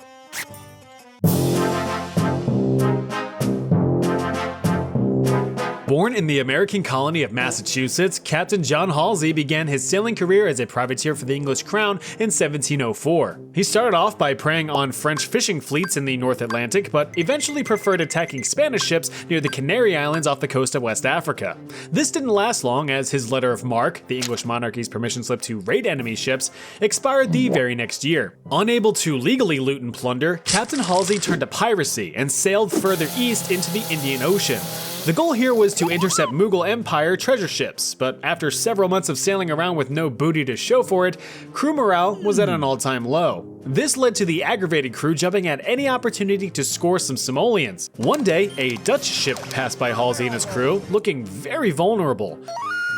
Halsey, unwilling to attack and anger any European powers, shrugged it off and just kept chugging along. This elevated crew status from peeved to pissed, and Halsey was voted out of office, which is something the pirates did. If they felt like the guy in charge just wasn't up to snuff, they could just vote him out democratically. or metallically, depending on the crew. Halsey was metaphorically stripped of his captain duties, and the crew took it upon themselves to attack the Dutch ship, expecting it to be some pushover merchant equipped with nothing more than a single-shot pistol and a few YI-autas. Turns out, not so. The Dutch ship, in fact, had several large cannons and a surplus of YI-autas. The Dutch fired a warning shot at the approaching crew, and it was well received. The rogue cannonball managed to slightly injure the guy at the helm and took out a few armaments at the same time. The crew got the message and did a 540 out of there, immediately reinstating Halsey as captain with a collective, "my bad," which it kind of was. On the next trip to shore, Captain Halsey disbanded the crew and formed a new, less mutinous one. Still seeking his fortune, John Halsey found himself in the Red Sea in 1707, where he encountered not one, not two, but 5 heavily armed English warships. "What's the move, Captain?" "We move forward." "Sir, we're heavily outgunned and outmanned, don't you think?" Did I stutter? Well, yeah, you kinda did. I said, "Forward!" Okay, damn, I spit in my face. Halsey and his crew stared down 5 massive warships, each one more English than the last. Seeing such a paltry crew, the English warships said frigate and inexplicably retreated. In the confusion, Halsey and his crew managed to capture 2 of the 5 warships before the rest completely buggered off. The crew returned to shore in 1708 to celebrate their well-deserved victory, but Halsey would never return to the sea. The 2 warships, along with their cash and cargo and various other small loot from Halsey's pirating career, are valued at around $19.4 million in today's money. It's just too bad that shortly after making port, all 3 of John Halsey's ships were ripped apart by a hurricane and sank. He lost his fortune, but at least he still had his health. Just kidding. He died of a fever shortly after the storm at the age of 45-ish. Sure, you can face 5 galleons strapped to the keel head on, but God forbid your body temperature goes up a few degrees. Yep, that Captain Morgan. The one responsible for many a college headache and morning walks of shame. But before he got a leg up on the rum business, he was quite the headache to the Spanish in the mid-1600s.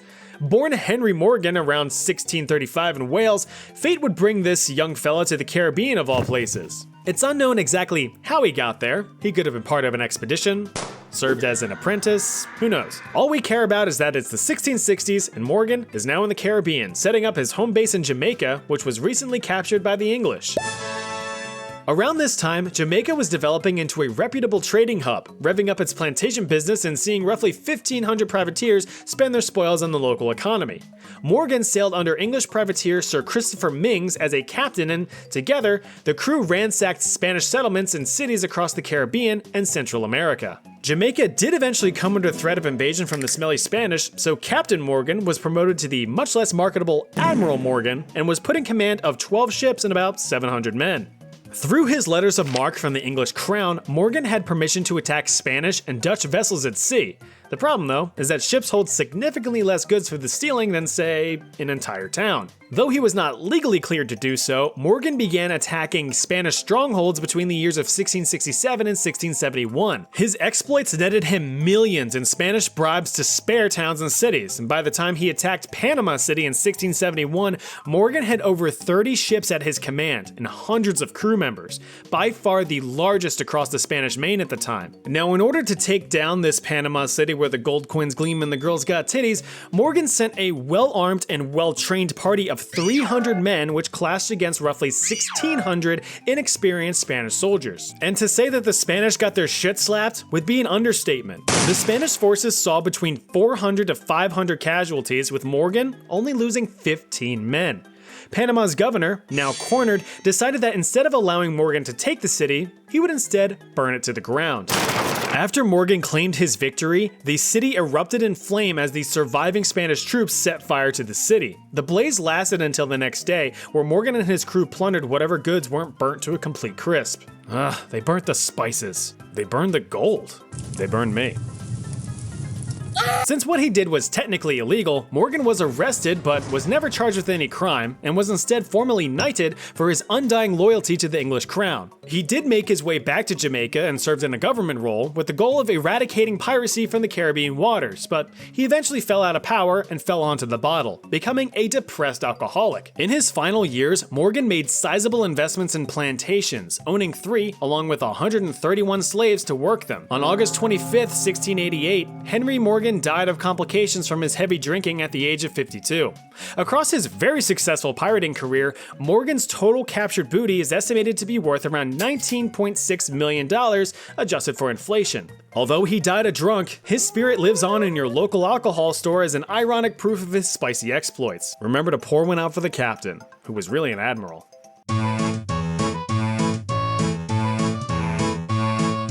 Jean Fleury's story is one of luck rather than tactic. This time, we're gonna jump back to the 1520s, right about the time that Hernán Cortés had finished steamrolling the Aztec Empire. With seemingly endless spoils for the Spanish crown, Cortés sent 3 loaded treasure galleons back to Spain, and they almost made it back home.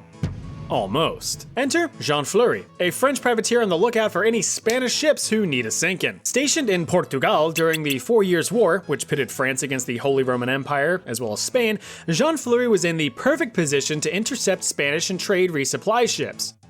In early 1522, the 3 Spanish treasure galleons with gold blowing out their poop decks were spotted on the horizon, on the home stretch to Spain. Jean saw the small Spanish fleet and said, "No way, Jose," but in French. Fleury unleashed a flurry of cannons and quickly overtook 2 of the 3 ships before they could reach safer waters. Content with capturing the ships, Jean had no idea what he had stumbled upon. Below deck, the ship's holds were crammed and jammed with mountains of stereotypical pirate treasure, stacks of glistening gold, glittering jewels, exotic animals, and various rarities for the taking. Jean Fleury hit the jackpot, and with the score of a lifetime, he could have retired as a wealthy man. But that's for quitters, and real men know that the grind never stops. With knowledge of Spain's incredibly stacked ships, Fleury set out with his own fleet to try his luck at chasing that high. He and his crew managed to capture over 30 Spanish ships within the year, but couldn't find a fortune like the one before. The Spanish just about had enough of the Frenchmen and eventually captured, tried, and hanged the greedy little bastard in 1527. Fleury's amassed wealth was heavily carried by his first score, but nonetheless, his pirating career netted him about $47.1 million. But as Fleury found out, you can't take it with you. Big Black Bart was one of, if not the most successful pirate during the golden age of piracy in terms of vessels captured. The first detailed records of Black Bart, aka Bartholomew Roberts, dates back to 1719 when he was the second mate on a slave ship stationed off the Gold Coast of West Africa. It was here that the ship was captured by Welsh captain Howell Davis. Roberts and surviving members of the crew were forced to join Davis's ranks. But Davis found some value in Roberts, not only because he was a skilled navigator, but also a fellow Welshman. When you come across someone who speaks your native tongue, you're gonna bro it out, which is what happened. Hello. Davis and Roberts would have long conversations in their funny little language that none of the other sailors could understand. Through these little chit-chats, Davis convinced Roberts that, yo ho ho, a pirate's life was for him. Roberts was hesitant at first, but the idea grew on him when he realized that a life of piracy could, at best, lead to riches, and at worst, provide a short but adventurous life. Much better than being a wage slave to the man. Take that, capitalists. Instead, Roberts pulled himself up by his bootstraps and found a way to steal livelihoods away from hard-working folks. As such an inspirational captain, Roberts really looked up to Davis. But then Davis done got shot by the Portuguese. Roberts, recognized as a close companion to the now dead Davis, was elected as the new captain, much to the dismay of the Portuguese, who very quickly learned a demonstrative definition of the word revenge. Roberts, now in command, really fell into the role of a pirate captain. He began capturing ships left and right, and on an expedition to Brazil, encountered a large fleet of 42 Portuguese ships. Roberts was able to locate the richest ship in the fleet by using the simple tactic of asking nicely. And which one has the most gold on it? Oh, well, it's that one right over yonder. Oh, thanks. Roberts continued his successful spree of ship stealing for the next few years, with his crew growing fiercely loyal. To maintain order and morale, Roberts developed his own pirates code, a set of agreements and laws that would be upheld by every crew member, bringing law to lawless men. Roberts was also one of the early adopters of the infamous Jolly Roger's skull and crossbones black flag. Flying the Jolly Roger was a great way to tell your targets that shit was about to hit the fan should they choose to stay and fight. Most didn't. In fact, in 1720, Roberts and his crew made their way up to Newfoundland, entering a harbor with their black flags whipping in the wind. Any and all surrounding ships' crews abandoned their post and fled. Roberts took the town, 22 merchant ships, and 150 fishing vessels without firing a single shot. Across his entire piratical career, Roberts yoinked over 400 ships, making him the most successful pirate of the Golden Age. His plunder is valued in the ballpark of $48.2 million. His career was successful, but all good things must come to an end. On February 10th, 1722, a British Royal Navy ship ambushed Roberts and fired a volley of grape shot broadside.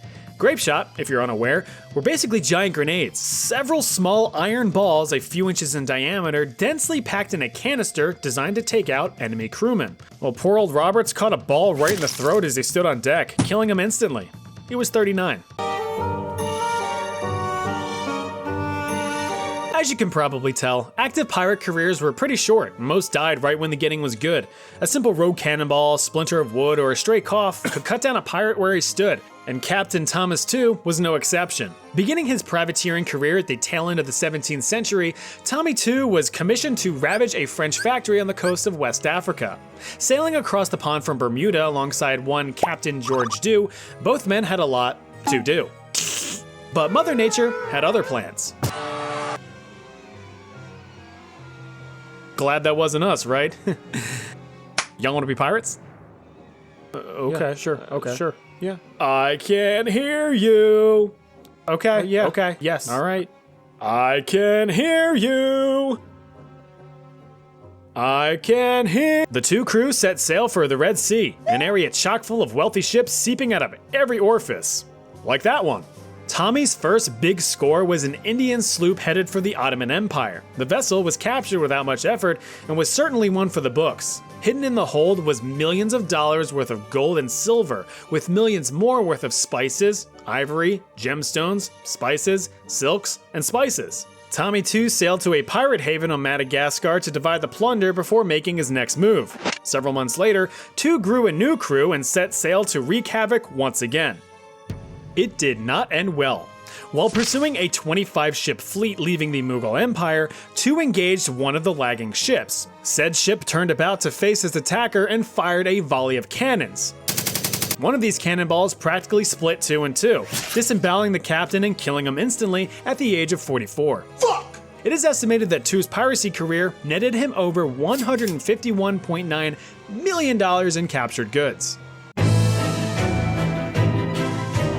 There is a lot to say about Sir Francis Drake, but this video is already getting long enough by my standards, so like an enthusiastic Tinder date, I'm gonna trim it up for you.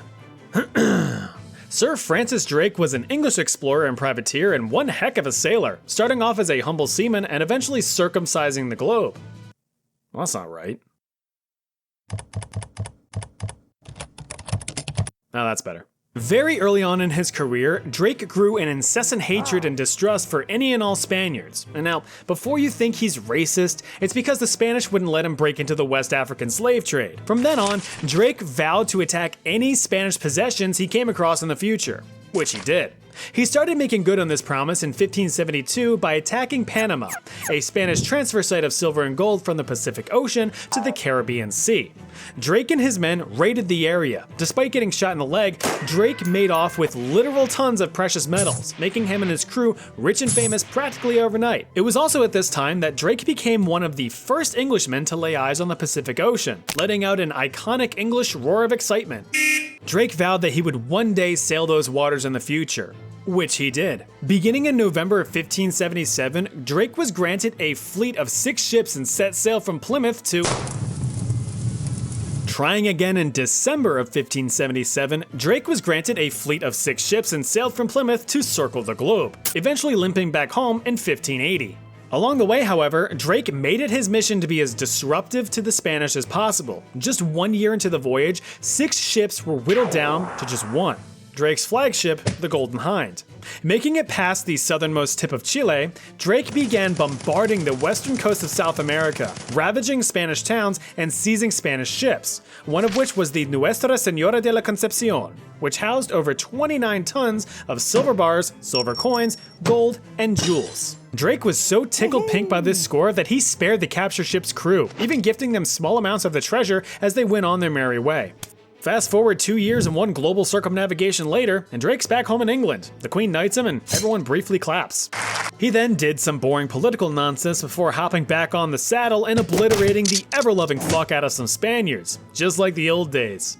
Speaking of old days, those are the types of days that Drake woke up to in his mid-50s. Still clinging to his youth, the withering and dusty seaman returned to Spanish waters back to where it all started, attacking Panama.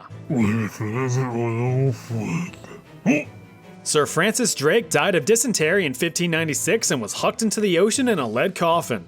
Across his 33 years of piracy against the Spanish, Drake accumulated upwards of $170.3 million in goods and gold. Last on our list is the one and only Black Sam. No, this one. Despite being known as the single wealthiest pirate in recorded history, his pirating career lasted little more than a year. Black Sam was a real pirate's pirate and was renowned for his exceptional generosity and mercy as he boarded your boat and stole all your shit. The so-called Prince of Pirates began his career as almost all pirates did, in the Navy. During his teen years, Sam both metaphorically and quite literally got his feet wet in a few naval battles before branching off to a treasure hunting crew. But when searching for sunken gold didn't pan out, Sam chose to do the next best thing: a life of piracy.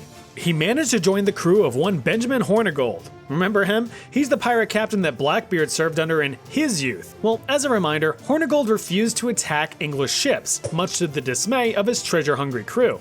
Hornigold and Blackbeard broke away from the majority of the crew to go do their own things, like retire and die, respectively. The remaining crew, however, now turned to Black Sam Bellamy for leadership, and he took the job. About a year later in 1717, while sailing near Cuba, Bellamy and the boys came across the Witta Galley, a state-of-the-art English slave ship practically begging to be captured. Which it was. After giving chase for 3 whole days, Bellamy was finally in range to fire a volley, and after the first shot, the captain of the Witta surrendered. On the ship was a fortune in gold, ivory, and various precious luxuries freshly gathered from the sale of over 300 slaves. The Witta was re-engineered into a flagship, being upgraded with more firepower for intimidation purposes, as Bellamy often captured ships with little destruction. It was also common that he would spare his captives, allowing them to flee on the very ships he captured, minus any goods of course. Can't make a profit on charity. His kind and reasonable demeanor granted him a very loyal crew, and it seemed like Sam had everything going for him. But fate had another idea. Just 2 months after the score of a lifetime, Bellamy sailed from the Spanish Main to the American Main. At around midnight on April 26, 1717, the Witta Galley was caught in a strong nor'easter storm and was quickly capsized and sank several hundred feet off the coast of Cape Cod. Bellamy and all but 2 of his 146 crewmen went down with the ship. Guys? In 1984, however, 267 years after its demise, the wreck of the Witta Galley was discovered, including Sam's treasure. Several tons of gold, silver, and gems were recovered from the site, as well as some human remains encased in debris. And these are suspected to be Bellamy's, though that is yet to be confirmed. Bellamy's exploits earned him a modern-day equivalent of over $177.5 million. That's about 0.045% of Elon Musk's net worth as of me writing this. Guess Sam should have worked harder.